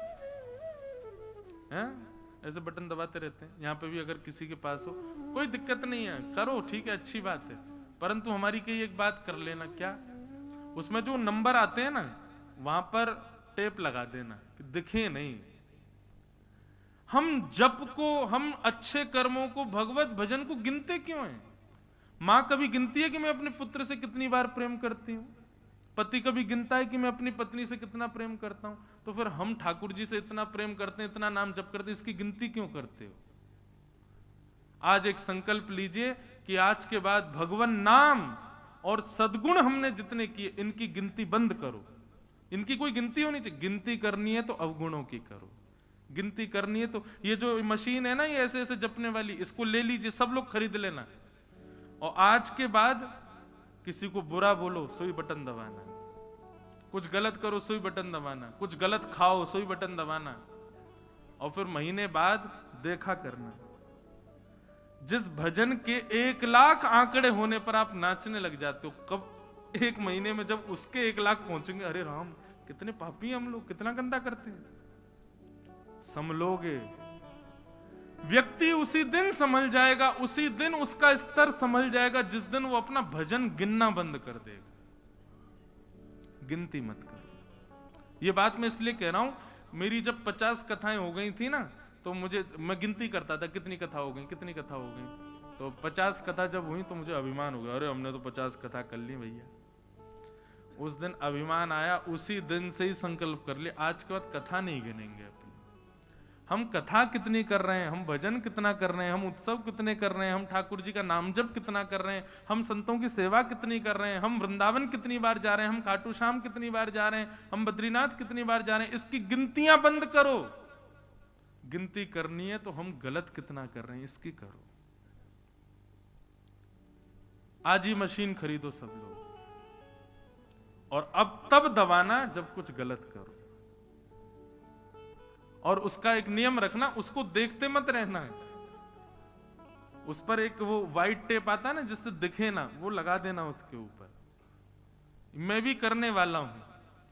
और फिर हर महीने की पहली तारीख को टेप हटा के देखा करना।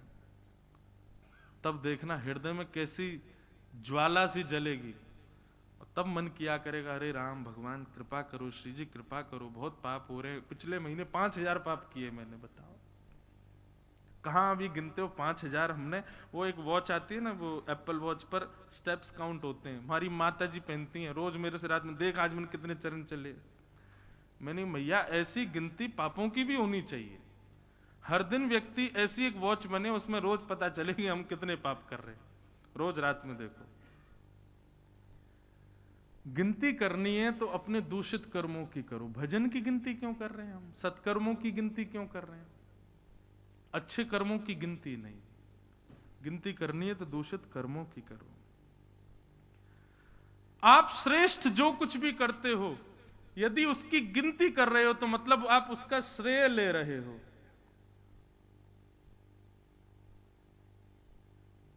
लेकिन कुछ भी गलत करते हो, गिनती करो। श्रेष्ठ कर्म ठाकुर जी को अर्पित करो।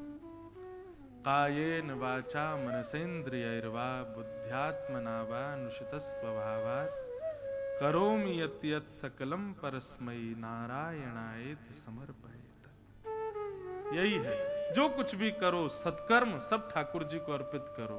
सत्कर्म सब राधा रमन लाल जी के, दुष्कर्म सब सारे मेरे। ये गिनती करो। ये भागवत धर्म का पहला रूप है। दूसरा, खम वायु यज्ञम शलिलम महिम च ज्योतिम से सत्वानि दृशो द्रुमादिन सरित समुद्रांश हरे शरीरम यत्किंच भूतम प्रणमेत अनन्यम। बंधुओं, आज से एक काम और करो। हर व्यक्ति में प्रयास करो कि सद्गुण क्या है ये देखो। हमारी दृष्टि में एक क्वालिटी है हमारे पास में, हमको दोष बहुत जल्दी दिख जाते हैं हर व्यक्ति में। प्रयास करो कि अब वो गुण देखने के हों। आपको पता है ये आपका भाई है, बहुत गंदा है, बहुत लड़ता है, बहुत बेकार है, ऐसा है वैसा है, ठीक है, आज तक ऐसे ही देखते थे, पर आज से प्रयास करो ये भी मानव है, इसमें भी कोई ना कोई सद्गुण तो है, मैं सद्गुण खोजूं इसमें। सद्गुण क्या है? ठाकुर जी कहते हैं आप इस प्रकार से जीवन जीना प्रारंभ करो, सब में सद्गुण देखो। एक दिन ऐसा आएगा सद्गुण देखते देखते देखते सब में मेरा ही दर्शन होने लग जाएगा, सब में मेरी झांकी दिखने लग जाएगी, और फिर ठाकुर जी मिलने में ज्यादा विलंब नहीं करेंगे। एक दिन किसी ना जाने किस रूप में श्री राधा रमण मिल जाएं, किसी रूप में ही हमको ठाकुर जी मिल जाएंगे। सब में गुण देखना प्रारंभ करो। इस प्रकार भागवत धर्म का निरूपण किया, नवयोगेश्वर संवाद आदि प्रसंग सब सुनाए गए। सबको हम प्रणाम मात्र करते हैं। ठाकुर जी के पैर में एक बाण लगा, बाण लगते ही भगवान ने बेलिया से कहा कि अरे सब हमारी इच्छा से हो रहा है, तुम चिंता मत करो। बंधुओं, ये कथा बिल्कुल गलत है कि जो लोग कहते हैं कि भगवान का अंग जो है उसको चिता पे जला दिया, वो हृदय बह के जगन्नाथपुरी पहुंच गया। ऐसा कभी ना तो सुनिएगा ना कभी कहिएगा, ये बिल्कुल गलत कथा, ये माइथोलॉजी हो सकती है, पुराणों में ऐसी कथा नहीं है। ठाकुर जी गीता में स्वयं अर्जुन से कहते हैं, अर्जुन मेरा देह पंचभूत में मिलता है, ऐसी बुद्धि रखने वाला व्यक्ति तो अपवित्र है ही, उसको देखने वाला व्यक्ति भी अपवित्र हो जाता है। आप कैसे कह सकते हो कि ठाकुर जी को चिता पर धर दिया? राम राम राम, ये सब बातें बिल्कुल गलत है। तो फिर क्या हुआ था? उद्धव ने भगवान से कहा कि ठाकुर जी आप जा रहे हो, किसी वैष्णव को यदि आपकी याद आए तो वो क्या करे? किसी वैष्णव को आपका दर्शन करना हो, आपका संग करना हो तो क्या करे? भगवान बोले, उद्धव मेरी ओर देखो। उद्धव भगवान को देखने लगे, तभी एक दिव्य ज्योति के रूप में ठाकुर जी प्रकट हो गए। 7 बार आकाश में भ्रमण करते रहे और भ्रमण करते करते करते तिरोधाय प्रविष्टोयम श्रीमद् भागवतार्णवम, वह ज्योति आकर के श्रीमद् भागवत में विराजमान हो गई। ठाकुर जी कहीं नहीं गए, वैकुंठ भी नहीं गए, कहीं नहीं गए ठाकुर जी। ठाकुर जी अपनी ज्योति रूप धारण करके श्रीमद् भागवत ग्रंथ में विराजमान हो गए। ठाकुर जी ने ये वचन दे दिया, मेरा अनुभव करना हो, कभी मेरा दर्शन करना हो, मेरा सामिप्य का अनुभव करना हो, तो जहां कहीं भी भागवत का अनुष्ठान हो वहां जाकर के बैठ जाना, वो मेरा ही स्वरूप है, वो मेरा ही भाव है। इस प्रकार ठाकुर जी अपनी लीला पूरी करके प्रस्थान कर गए। यहां पर अर्जुन ने आके पांडवों को बताया कि ठाकुर जी अपनी लीला पूरी करके चले गए। ये बात सुनते ही पांडव परीक्षित को राज्य गद्दी पर बिठा करके स्वर्गारोहण को वन में चले गए। परीक्षित ने एक दिन कलयुग को 5 स्थान दिए, स्वयं परीक्षित फंस गए कलयुग के चक्कर में। सुखदेव जी के चरणों में जाकर के 7 दिन तक परीक्षित ने कथा श्रवण की। आज 7वां दिन अंतिम दिन है। परीक्षित ने चरणों में प्रणाम करते हुए कहा, भगवान अब आज्ञा करें। सुखदेव जी कहते हैं, परीक्षित तुमने 7 दिन कथा श्रवण करी, मुझसे इतने प्रश्न किए, मैंने सबके उत्तर दिए, अब मैं तुमसे प्रश्न कर रहा हूं, क्या तुम्हारी मृत्यु होने वाली है? परीक्षित जी महाराज निवेदन करते हैं, भगवान मृत्यु शरीर की होती है, मैं तो नित्य मुक्त शुद्ध एक आत्मा हूं जो परमात्मा का अंश है। आपके भक्ति भाव से अब मेरे परमात्मा से मिलन के द्वार खुल चुके हैं, ये शरीर तो यहीं रह जाएगा, मैं जाकर के परमात्मा में विलीन हो जाऊंगा, मेरी मृत्यु नहीं होगी।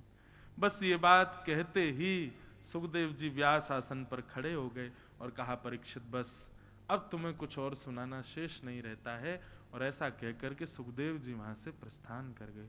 बोलो सुखदेव जी महाराज की जय। श्री नाभा गोस्वामी जी भक्तमाल में एक बात कहते हैं, बहुत सुंदर, श्रवण रसिक कहीं सुने ना परीक्षित से, जो पान हूं करत लागी कोटि गुण प्यास है। बहुत सुंदर बात। श्री नाभा गोस्वामी जी कहते हैं, बोले भैया परीक्षित के प्राण तक्षक सर्प के डंसन से नहीं निकले हैं, तो बोले जैसे ही सुखदेव जी ने कहा कि अब कथा विराम हो रही है और सुखदेव जी व्यास आसन पर जैसे ही जाने के लिए खड़े हुए, ये दृश्य देखते ही परीक्षित को लगा कि अब मैं कथा नहीं सुन पाऊंगा, कथा विराम हो गई। कथा विराम के विरह में परीक्षित ने अपने प्राण त्याग दिए। अब कथा विश्राम हो गई, अब मैं जीवित कैसे रह पाऊंगा। कथा विश्राम होते ही परीक्षित के प्राण निकल गए। तक्षक सर्प ने तो आकर के केवल उनके देह को अग्नि प्रदान की थी, बाकी प्राण तक्षक सर्प के डंसन से नहीं निकले हैं। प्राण तो कथा विश्राम होते ही परीक्षित के निकल गए और दिव्य रूप धारण करके श्री परीक्षित जी महाराज एक सुंदर विमान में बैठ करके भगवत धाम को प्रस्थान कर गए। बोलो भागवत महापुराण की, श्री सुखदेव जी महाराज की, श्री परीक्षित जी महाराज की, वृंदावन बिहारी लाल की, राधा रमण लाल की, श्री राधा वल्लभ लाल की जय जय श्री राधे। अब आप सब लोग 3 बार मेरे साथ भागवत जी का अंतिम श्लोक बोलिए। नाम संकीर्तनम यस्य नाम संकीर्तनम यस्य सर्व पाप प्रणाशनम सर्व पाप प्रणाशनम प्रणामो दुःख समनः प्रणामो दुःख समनः तम नमामि हरिं परम तम नमामि हरिं परम।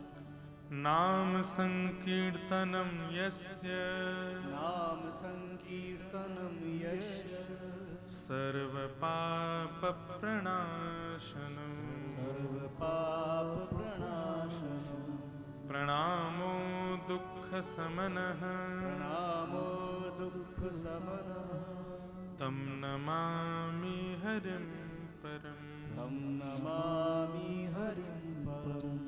नाम संकीर्तनम यस्य नाम संकीर्तनम यस्य सर्व पाप प्रणाशनम सर्व पाप प्रणाशनम प्रणामो दुःख समनः प्रणामो दुःख समनः तम नमामि हरिं परम तम नमामि हरिं परम तम नमामि हरिं परम तम नमामि हरिं परम तम नमामि हरिं परम तम नमामि हरिं परम।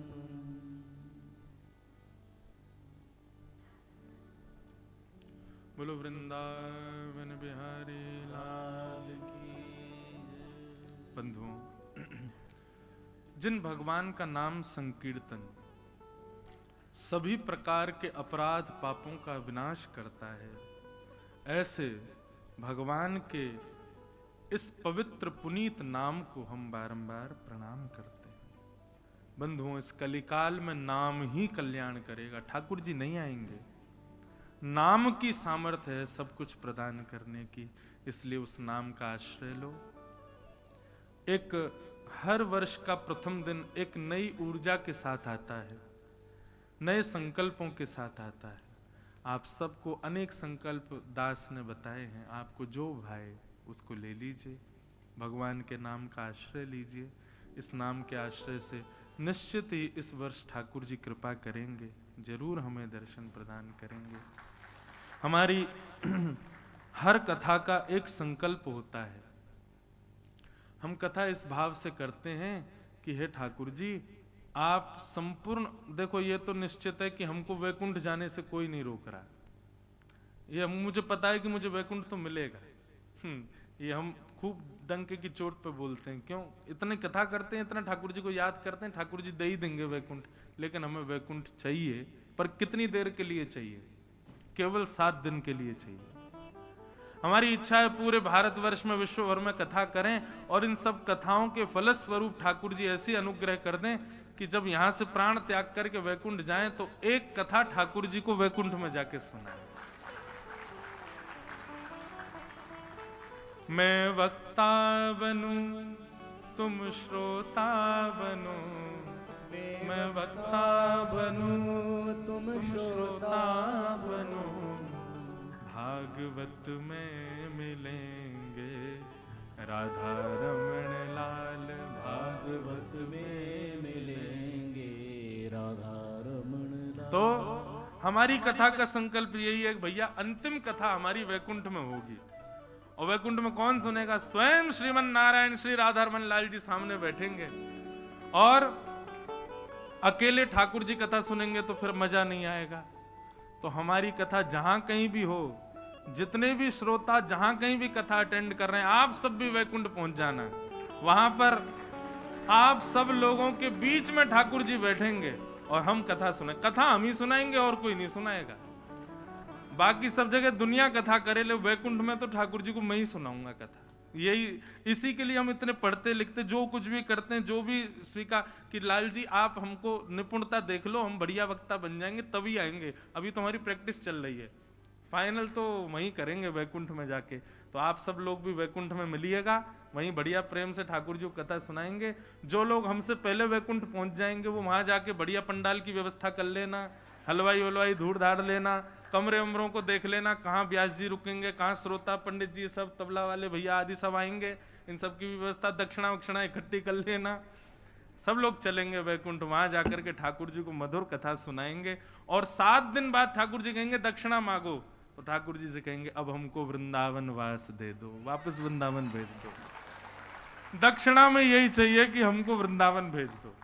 और हम सारे श्रोता, अभी तो आप कलकत्ता दिल्ली बंबई कहाँ कहाँ जन्म हुए आपको, लेकिन ठाकुर जी से दक्षिणा मांग के आएंगे, अगले साल हम सब वृंदावन में ही जन्म लेंगे, अगले जन्म में वृंदावन में ही जन्म लेंगे, खूब आनंद करेंगे, ठाकुर जी की मधुर सेवा करेंगे। अब इस जन्म को ठाकुर जी के चरणों में अर्पित करो। वृंदावन धाम को बारंबार प्रणाम।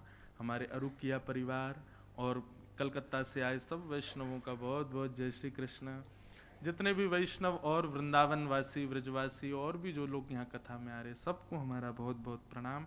वाणी से कोई 7 दिनों में, इन 6 दिनों में अपराध बना हो तो आप सब क्षमा कीजिएगा। राधारमन लाल जी से प्रार्थना कीजिएगा, इस बालक की एक ही क्षमता है बस कथा कहने की, बस वो बनी रहे, हम कथा सुनाते रहें लाल जी और आप सब सुनते रहें, बस यही प्रार्थना करते हुए आप सबको प्रणाम करते हैं। आओ वृंदावन धाम को एक बार और प्रणाम करो। श्यामा हृदय कमल सो प्रगट्यो,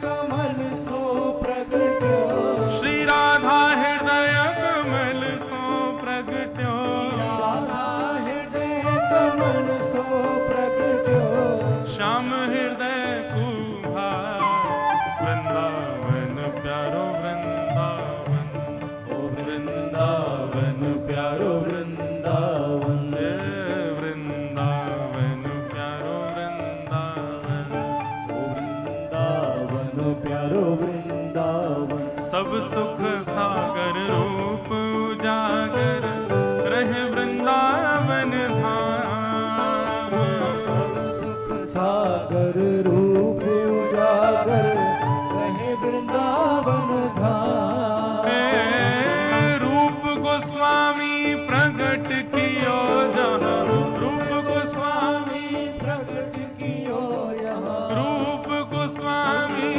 प्रगट कियो जहाँ, गोस्वामी प्रगट कियो, राधा गोविंद रूप निधान, वृंदावन प्यारो वृंदावन, वृंदावन प्यारो वृंदावन, वृंदावन मेरो वृंदावन, वृंदावन मेरो वृंदावन, रूप गोस्वामी प्रगट कियो जहाँ, रूप गोस्वामी प्रगट कियो, राधा गोविंद रूप निधान, वृंदावन प्यारो वृंदावन, वृंदावन प्यारा वृंदावन, वृंदावन मेरो वृंदावन, वृंदावन मेरो वृंदावन, विहरत निस दिन कुंज गलन में, ब्रज जन मन सुख धाम,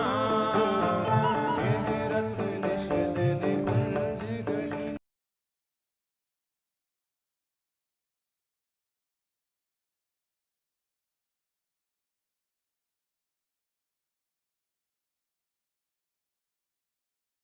श्री मदन मोहन को रूप निरख के, मदन मोहन को रूप निरख के, सनातन बल बल जाए, वृंदावन प्यारो वृंदावन, ओ वृंदावन प्यारो वृंदावन, वृंदावन श्री वृंदावन, वृंदावन श्री वृंदावन, मदन मोहन को रूप निरख के, मदन मोहन को रूप निरख के, सनातन बल बल जाए, वृंदावन प्यारो वृंदावन, वृंदावन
शाले ग्राम।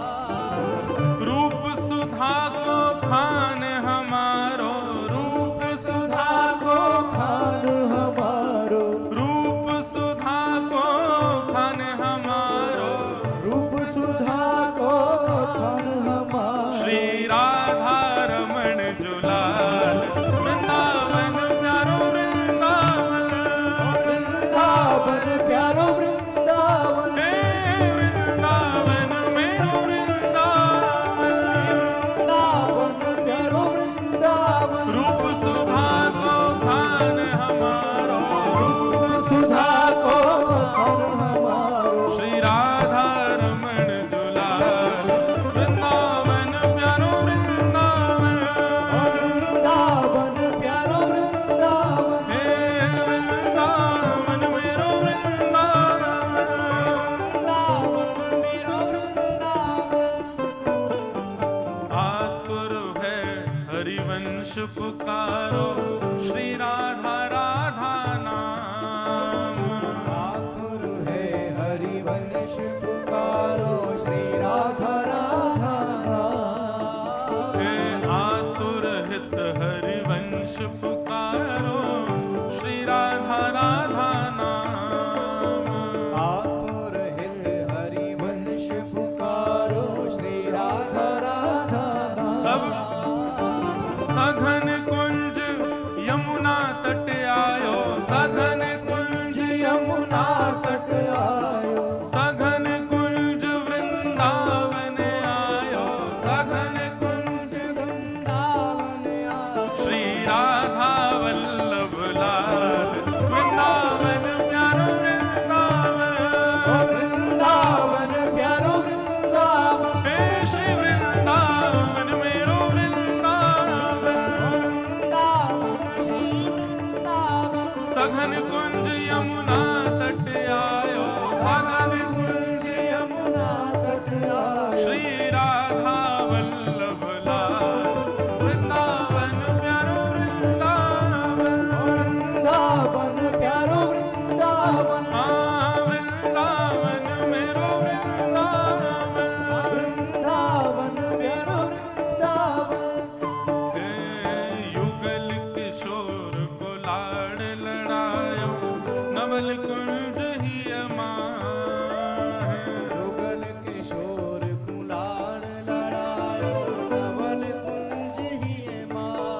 हे कुंज निकुंजन की रज धारे, कुंज निकुंजन कीरज धारे, श्री कुंज निकुंजन की रज धारे, कुंजन कुंजन कीरज धारे। जहाँ व्यास युगल यश गाय, वृंदावन प्यारो वृंदावन, वृंदावन प्यारो वृंदावन, हे वृंदावन मेरो वृंदावन।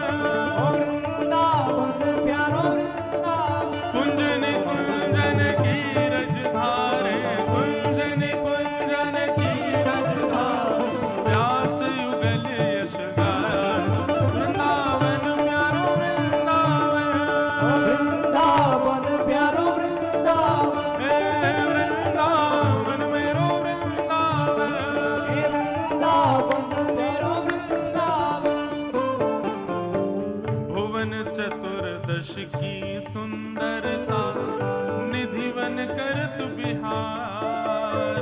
भुवन चतुर्दश की सुंदरता, निधिवन करत बिहार। हे श्यामा प्यारी बांके बिहारी, हे श्यामा प्यारी बांके बिहारी, श्यामा प्यारी कुंज बिहारी, श्यामा प्यारी कुंज बिहारी। और जय जय श्री हरिदास वृंदावन प्यारो वृंदावन।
सबको प्राणन ते प्यारो, हम सबको प्राणन ते प्यारो, और यह आनंद करवावे वारो, और यह आनंद करवावे वारो, यहाँ हम सबको मिलवावे वारो, हम सबको मिलवावे वारो, हमारो गिरधर लाल वृंदावन प्यारो वृंदावन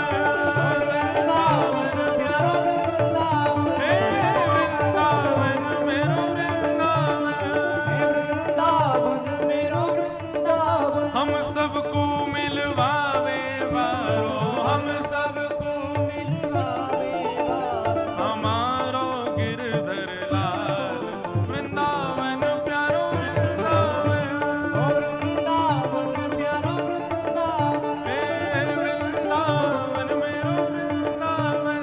हे वृंदावन सब लोग भुजा उठा के गाओ, जय राधे राधे, राधे राधे, जय राधे राधे, राधे राधे, भान दुलारी, राधे राधे, भक्तन की प्यारी, राधे राधे, बरसाने वाली, राधे राधे, बरसाने वाली, राधे राधे, राधे राधे, राधे राधे, राधे राधे, राधे राधे, सब प्रेम से गाओ, राधे राधे, हरिदास दुलारी, राधे राधे, हरिवंश प्यारी, राधे राधे, जय राधे राधे, राधे राधे, जय राधे राधे, राधे राधे, जय राधे राधे, जय राधे राधे, राधे राधे, जय राधे राधे, राधे राधे, जय राधे राधे, राधे राधे, जय जय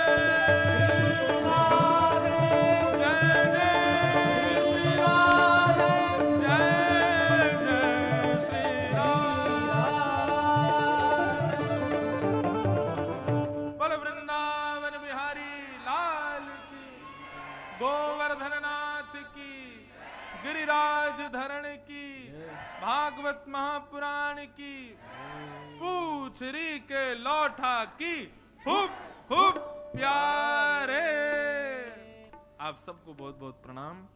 अब जल्दी भागवत जी की आरती करें और हम अब आपसे पुनः मिलेंगे। होली के बाद वृंदावन में अब कथा है। जो ब्रजवासी यहाँ हैं, होली के बाद 27-28 मार्च से अब वृंदावन में कथा क्रम होगा। आप सब लोग पुनश्च पधारो।